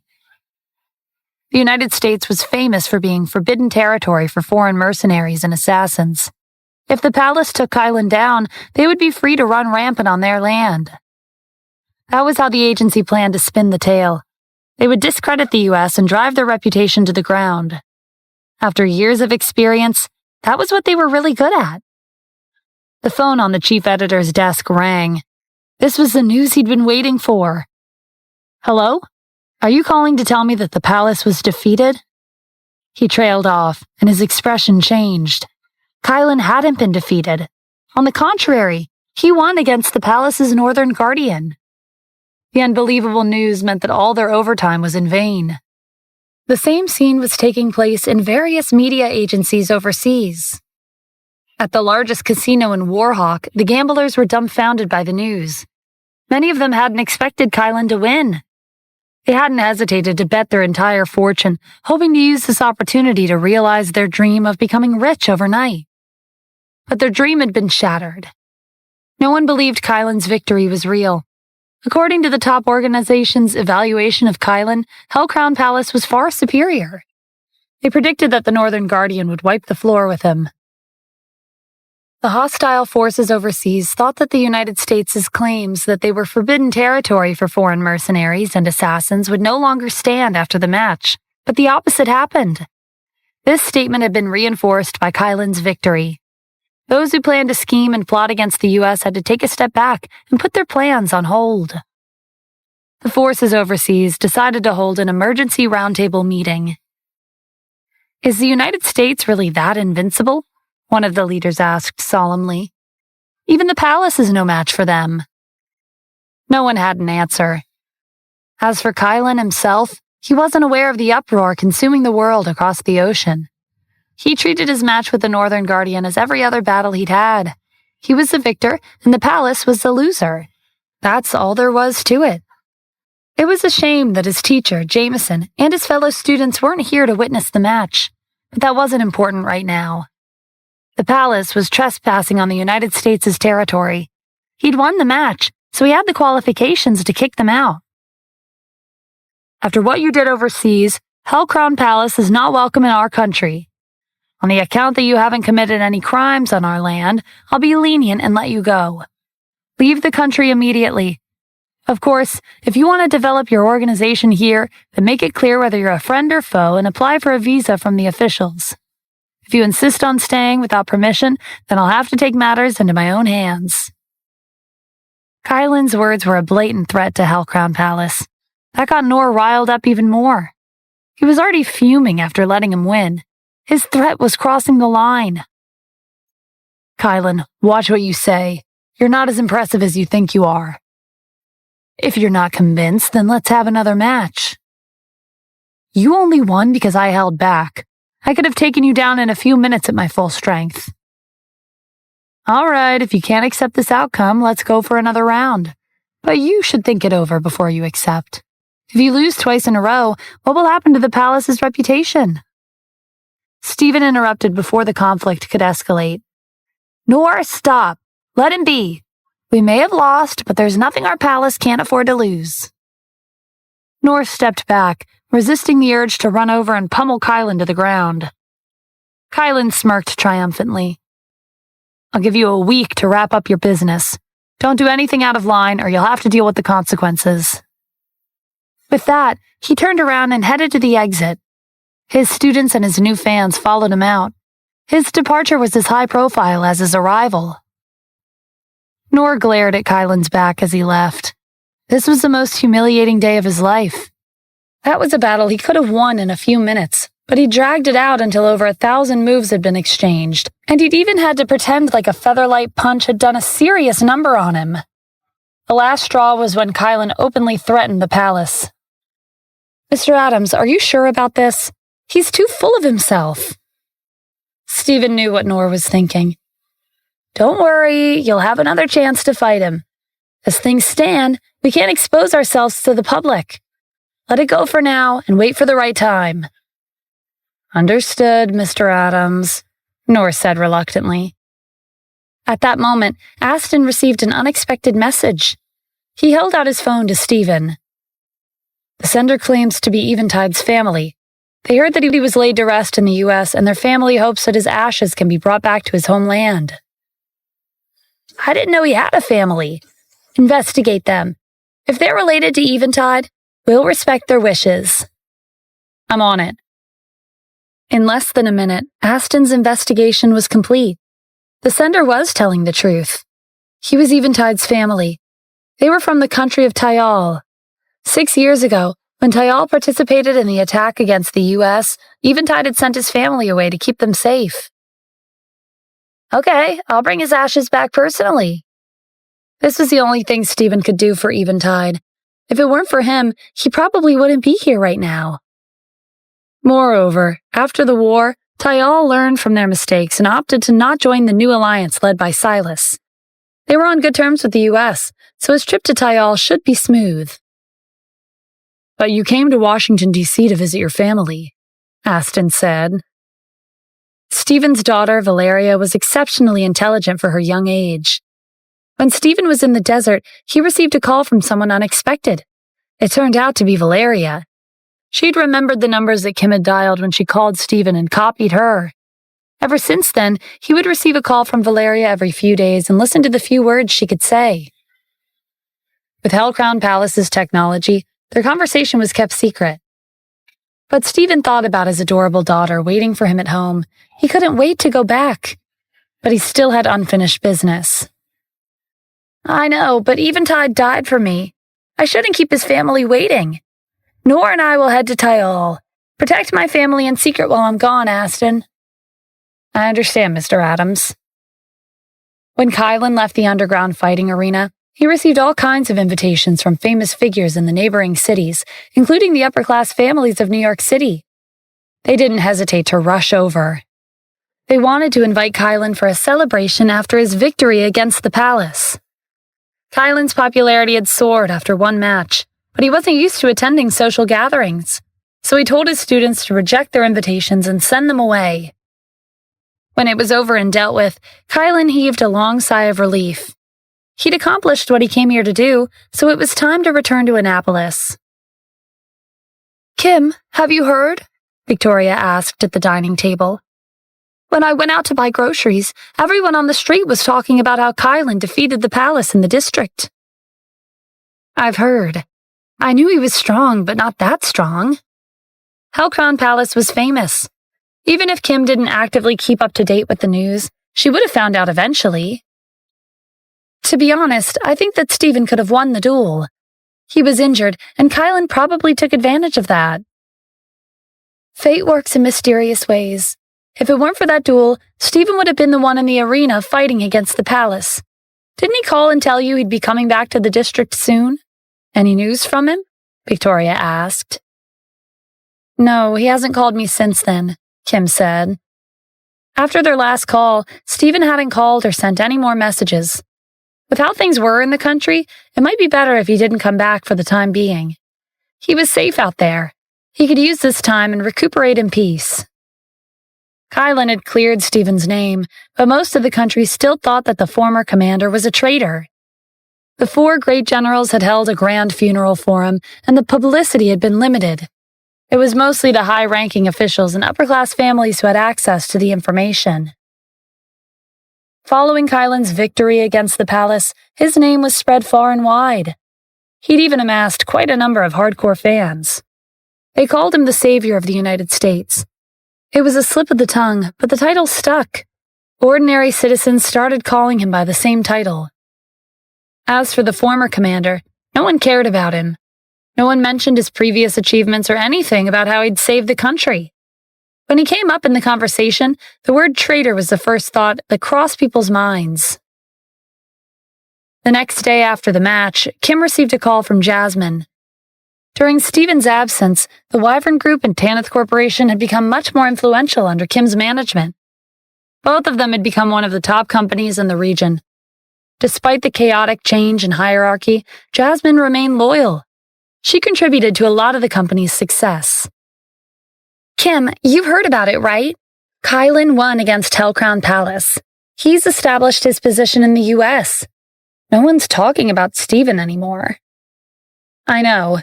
I've given it some thought. I think you and I are worried about the same thing. There's a high chance that our enemies in the business industry will make a comeback and attack our companies. You're one step ahead of me. I just received news that Sanson Corporation from Cadis is planning on returning to the U.S. to start up their business in the district again.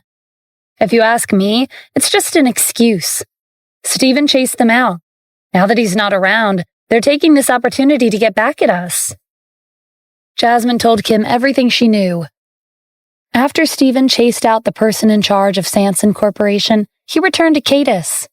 Because of the damages he'd caused to the company, the upper management had kicked him out, demoting him to a commoner. Sanson Corporation was now led by Edmund Jaffrey. His business was at the top of the food chain in Cadis. As the heir to a tycoon, he had a tremendous influence on Cadis. He could distort the truth, even with the evidence right in front of him, and Cadis's officials wouldn't be able to do a thing. The tycoon behind Edmund was less than pleased when Sanson Corporation was forced to withdraw from the U.S. Now that Stephen... While Kim, Jasmine, and the board of directors were having a meeting, Edmund arrived in the United States. His first stop was the Addams family's residence. 20 Lincolns were parked in front of the entrance. These luxury cars had been specially transported from Cadis. The transportation fee alone cost up to $100 million. Edmund's bodyguards were all elites selected from international mercenary groups. There were 250 of them. Half of them were strong enough to fight on par with the Grand Master. Edmund's lineup was so extravagant that it rendered the Addams family speechless. Even Johan's lineup couldn't match up to Edmund's. Money made the world go round, and this was especially true in Edmund's case. Grand Masters were nothing in front of him. They might be proficient in martial arts, but he had the money to make them work for him. Even though the Addams family was ranked first, Terrence knew very well that if they ventured outside the country, the forces behind Edmund would far surpass them. And their rank was nothing but a formality to begin with. They had never been a match for the hidden clans, let alone someone like Edmund. As the head of the family, Terrence went out to welcome Edmund. He was used to extravagance, but Edmund's lineup was on another level. He welcomed him into the mansion and exchanged some pleasantries. They came to an agreement of an economic partnership. "It's been a while since I last saw you," Edmund said. "The last time we met, Sanson Corporation had just entered the country, and you were the representative of the Addams family. Your position hasn't changed, but our company has. Just when we were about to expand, Stephen kicked us out and forbade us from coming back.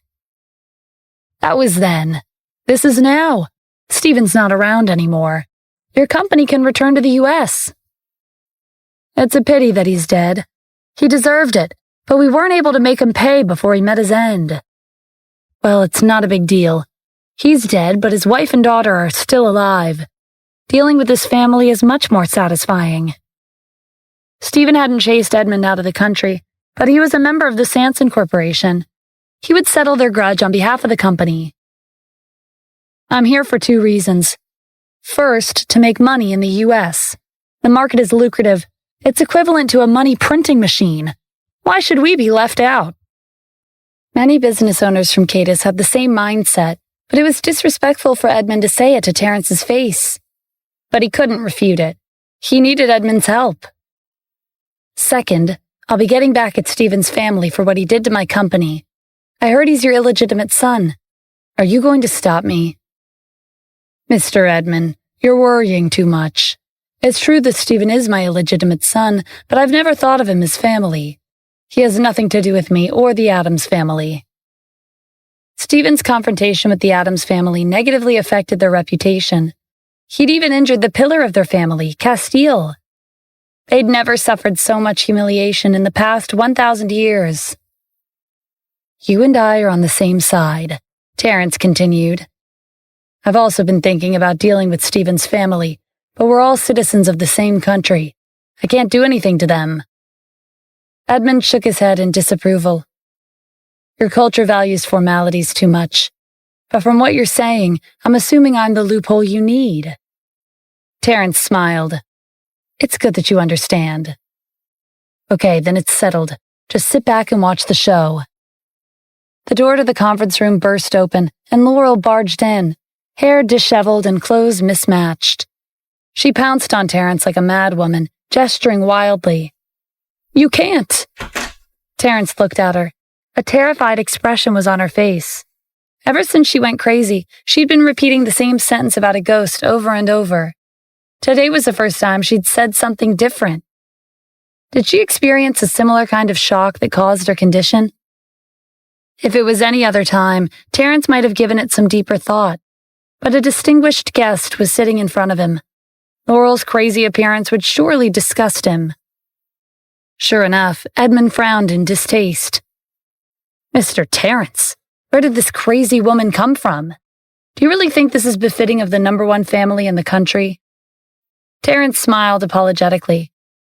I apologize. I'll explain everything later. He turned to the butler with a glare. Why are you still standing there? Take this crazy woman away. Edmund was right there. It would be too embarrassing for Terence to acknowledge Laurel as his wife. The butler was scared out of his wits by Terence's anger. He quickly called over a few maids to bring Laurel out of the room. That crazy woman is actually... Edmund interrupted Terence with an impatient wave of his hand. I'm not interested in your family affairs. Of course, Terence answered immediately. It was for the best that Edmund didn't care. Rumors of Laurel's condition should be kept to a minimum. Let's return to the topic at hand. I've heard that Stephen's mother, Victoria Sierra, was a sanitation worker for more than 20 years. She had a tough life, but her life's about to get even tougher. I have a slum in mind. Lunatics roam the streets there. I believe she'll be a welcomed addition. What was that? Terence asked, surprised. He hadn't expected that from Edmund. He and Victoria had a rocky relationship, but he didn't feel right to send her to a place like that. Edmund narrowed his eyes. What's wrong? Don't you agree? Terence hesitated for a moment before his initial surprise was replaced with a cold expression. No, I approve. Victoria was his past lover, but that bastard she gave birth to almost ruined the Addams family. More importantly, those who had grand ambitions didn't care about trivial matters. Sacrificing one woman would be worth it. I knew you'd like it. As for Stephen's wife, Kim Cassidy, I heard she's famous for her beauty and her successful career. What do you plan to do with her? Terence asked tentatively. Are you... Edmund cut him off. No, you're overthinking it. With my status, why would I go for a woman with a child? No matter how stunning they are, they wouldn't catch my eye. There are few people on his level, and a widow with a daughter was certainly not one of them. I have a friend from Warhawk who might be interested. He's been married 99 times. He's only missing one more wife to make it 100. I see, Terence said. And he thought he was cruel. His methods paled in comparison to Edmund's. He was glad that Edmund was on his side. Terence suddenly thought of Valeria. He wondered how deep Edmund's cruelty really was. What would he do to such a young child? What are you going to do with Stephen's daughter? Edmund broke into a grin. I know some people who have special hobbies. I've seen pictures of Stephen's daughter. When she grows up, she'll be as devastatingly beautiful as her mother, Kim. She'll fetch a high price." Terrence was at a loss for words. Edmund's crazy ideas didn't sit right with him, but when he thought about everything Stephen had done to the Addams family, he found himself agreeing. "I've also investigated the other people around Stephen, like the beauty of Annapolis, Celeste Lindsay, the current head of the Sierra family, Stephanie Sierra, Kim's younger sister, Amy Cassidy, and her best friend, Jasmine Cruz. I have plans for them too." Terrence opened his mouth, but no words came out. He didn't know if he should be amazed by how fast Edmund worked or if he should be terrified. It was only a few hours ago when Edmund's flight landed in Annapolis, and he'd already sorted out Stephen's relationships and connections. It was obvious that he'd come prepared. Terrence was cold-blooded and merciless, but he couldn't help but shudder at the sheer enjoyment and insanity on Edmund's face as he explained his plans in great detail. Edmund's cruelty was widely known in Cadiz. None of his targets dared to come forward and testify against him. Even if they had, there was no guarantee he'd be brought to justice. He was just that influential. "To smoothly implement my plans, I'll need your full support, Mr. Terrence. After all, this is not my territory, it's yours." Edmund spoke humbly, but his actions held no trace of modesty. He acted like an older brother and put his arm around Terrence's shoulder. With a cigar in his mouth, he smiled and said, "Would you be willing to cooperate with me and reap some benefits of your own?" If it were anyone else, Terrence would not be pleased to be spoken to in such a disrespectful way. But this was Edmund. He had the qualifications to treat him like dirt if he pleased. Above all else, Edmund's offer was enticing. After the Addams family's confrontation with Stephen, they maintained their position, but their reputation dropped significantly. The main reason was Castile's injury. With the pillar of the family out of the way, many upper-class families sought to replace the Addams family as ranked first in the country. Re-establishing the Addams family's prestige was the top priority. If Terrence could use Edmund's influence and expand past the U.S. and the countries across the ocean, their status would never be shaken again. They could stand on equal footing with the powerful factions overseas. Terrence and Edmund came to a quick agreement on a collaboration with one another. With the support of the Addams family, it was a simple task for Sanson Corporation to enter the U.S. In just 3 days, Sanson Corporation managed to use Annapolis as their starting point to make their way into the market. Many famous brands in the U.S. found their income dropping due to Sanson Corporation's sudden intrusion. Their business was not going as well as it used to. Their prospects were rather bleak. Edmund wasn't planning on stopping there. He called his employees into his luxurious office and pointed out Washington, D.C. on the map. "They say the Wyvern Group and Tanith Corporation are leading enterprises in this region. Focus on them. They're our new targets. We'll launch a full sanction on Kim's business." The entire company heeded his order and got to work. "This is so frustrating," Kim said, fuming in the CEO's office at the Wyvern Group. "Sanson Corporation intercepted the big project we just signed with our partners. They would rather pay a huge penalty to cancel our partnership than work with us." Jasmine sighed. "Kim, don't be angry. Our business partner has many international businesses overseas. He has to rely on Sanson Corporation. Their business would have been frozen by them if they continued the collaboration. They're clearly provoking us." "That's not the only bad news.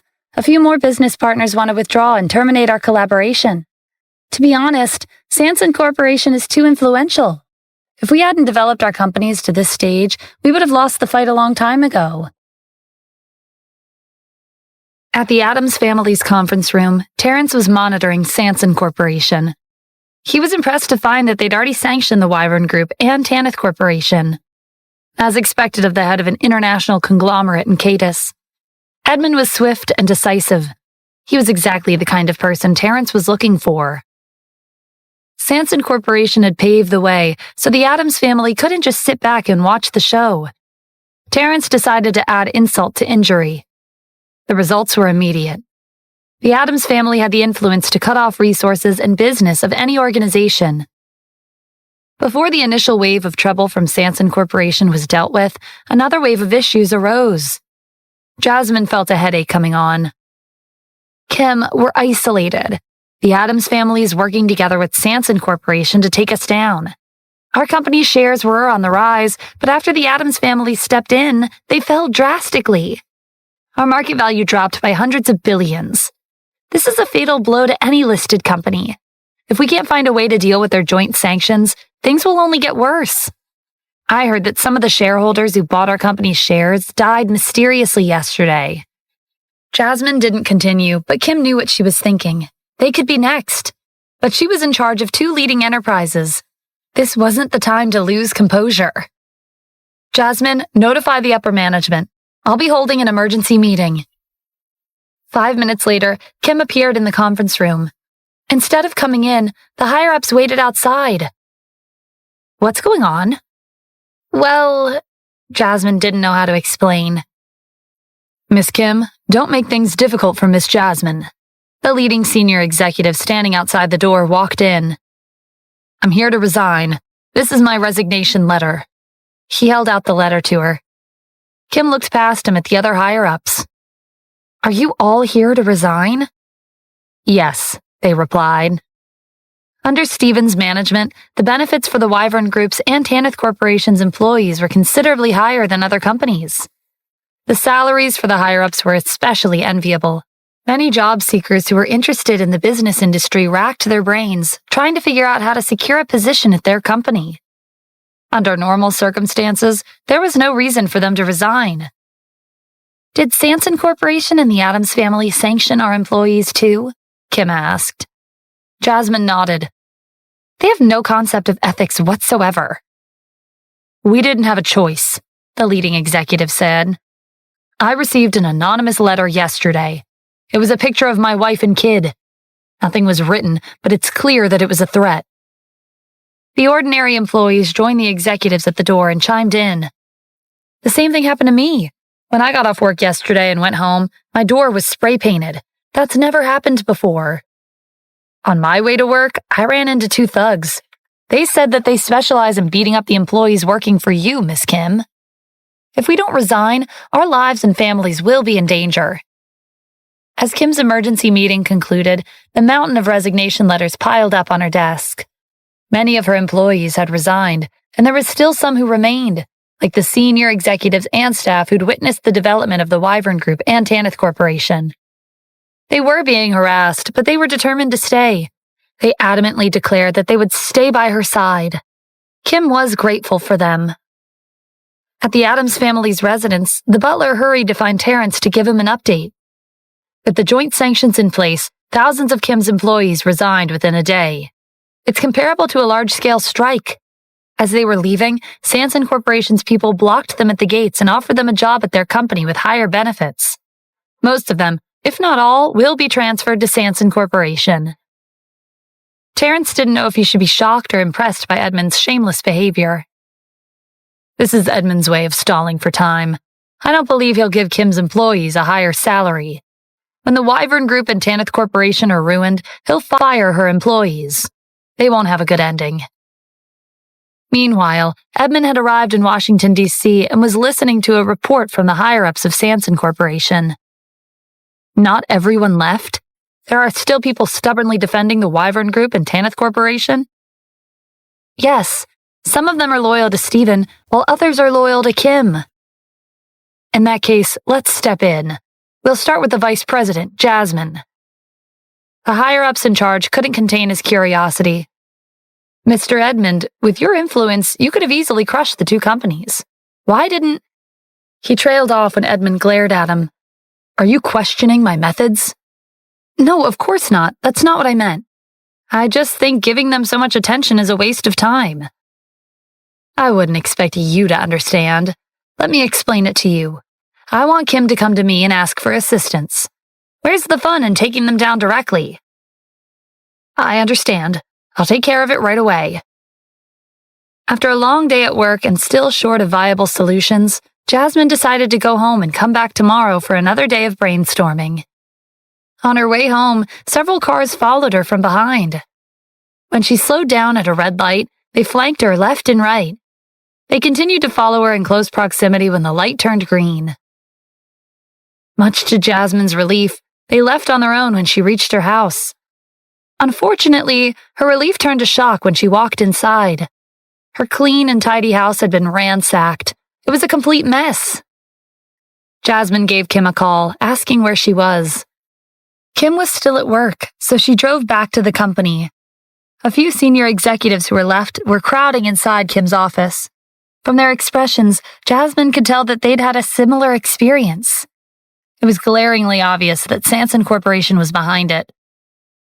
"I thought we could get past this with everyone's help, but I'm starting to doubt that," one of the executives complained. "They're threatening me as well," Jasmine said. "If this continues, it's only a matter of time before things get out of hand." Kim observed the senior executives in her office. They looked weary and frazzled. If even the core members could barely hold on, the Wyvern Group and Tanith Corporation would soon be finished. "How about this? Since everyone's here, why don't we hold a meeting and see if there's another way to resolve this?" "I agree," Jasmine said. "Let's put our heads together and find a way out of this." One of the senior executives spoke up. "Miss Kim, Miss Jasmine, to tell you the truth, we've discussed a possible solution on our way here. Although I'm not sure you'll agree." "What is it?" Kim asked. "If you have any ideas, let us know." "We could contact Sanson Corporation and ask for a negotiation.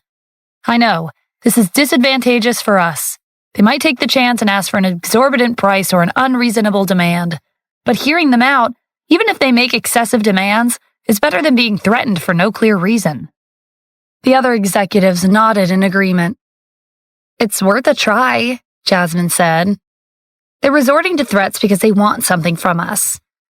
Kim considered it. "All right, it's the only thing we can do for now."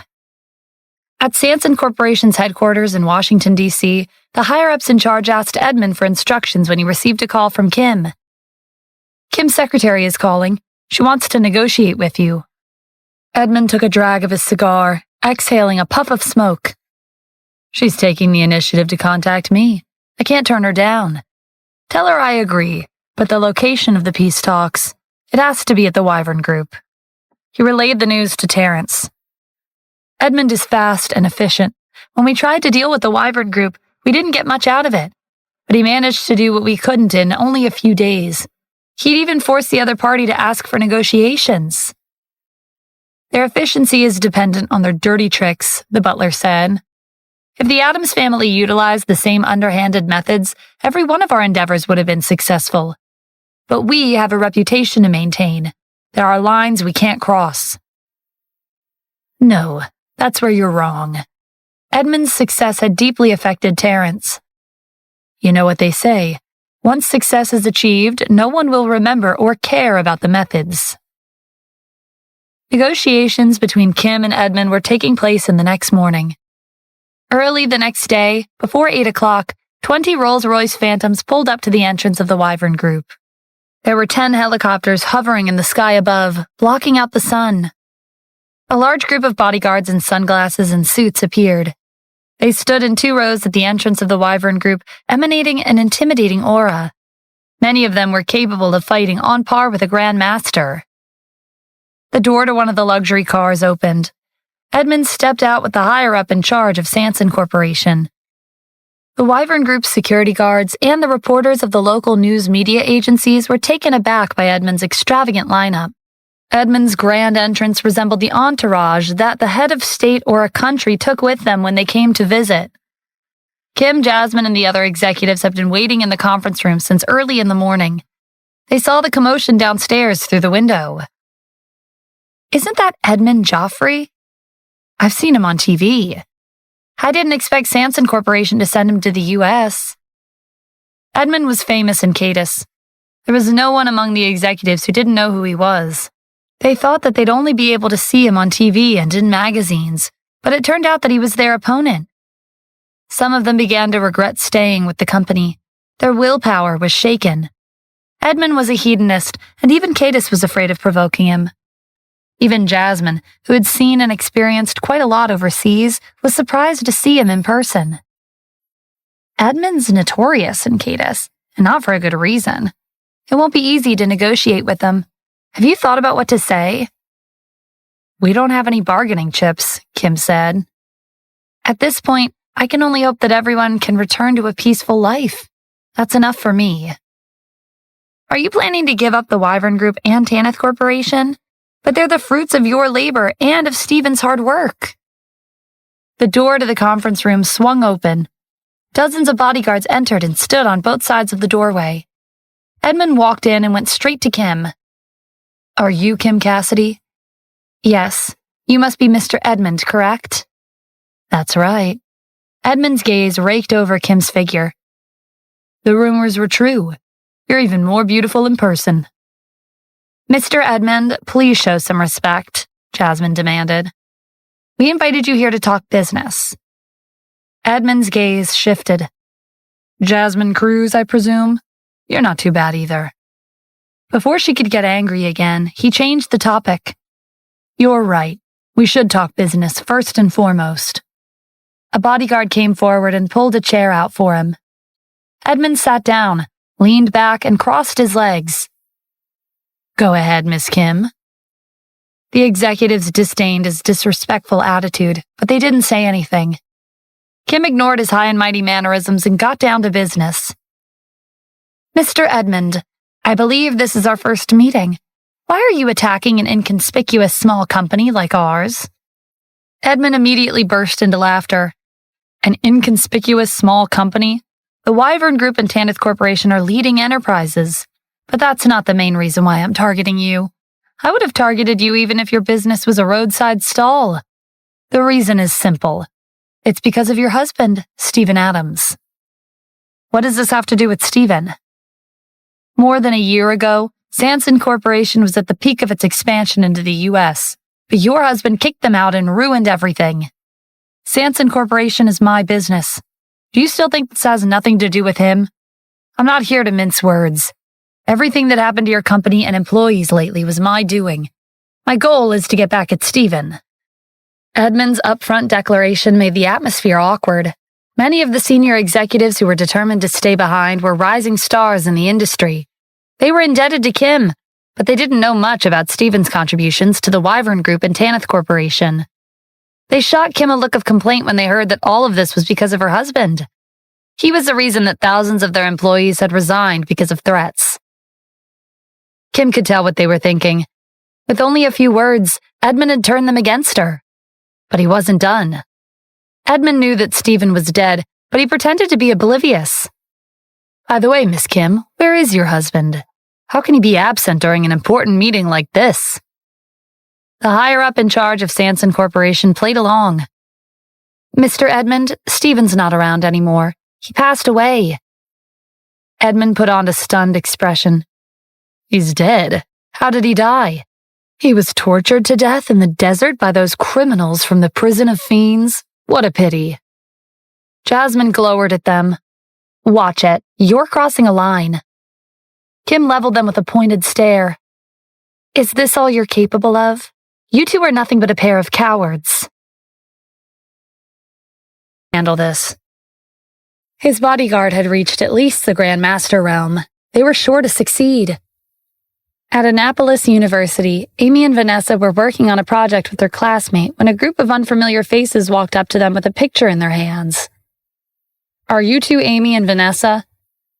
Amy pulled Vanessa behind her protectively. We are. And who are you? No one answered her question. They simply took them away in the middle of campus. One of their classmates was about to call the police when his friend held him back. Look at their uniforms. They work for Cadis's tycoon, Edmund Jaffrey. We can't offend them. Edmund's bodyguards' next target was Celeste. They barged into the Lindsay family's mansion in Annapolis and searched the house for her. They found her and brought her downstairs despite her protests. Mr. Edmund Joffrey would like to meet your daughter, the leader of the group explained to her father. The Lindsay family will be accepting of his invitation on her behalf, right? The head of the family held up a hand to stop Celeste's father from taking his daughter back. I couldn't ask for anything more. Good. The group swiftly escorted Celeste out the door. They obviously don't have good intentions, Celeste's father said. Why did you let them abduct her? What else could we do? They're Edmund's bodyguards. No one can afford to provoke them. He and the Adams family are working together. We wouldn't have been able to do anything to them, even if our entire family combined our strength. We would have lost our lives. I can only hope Celeste makes it out in one piece.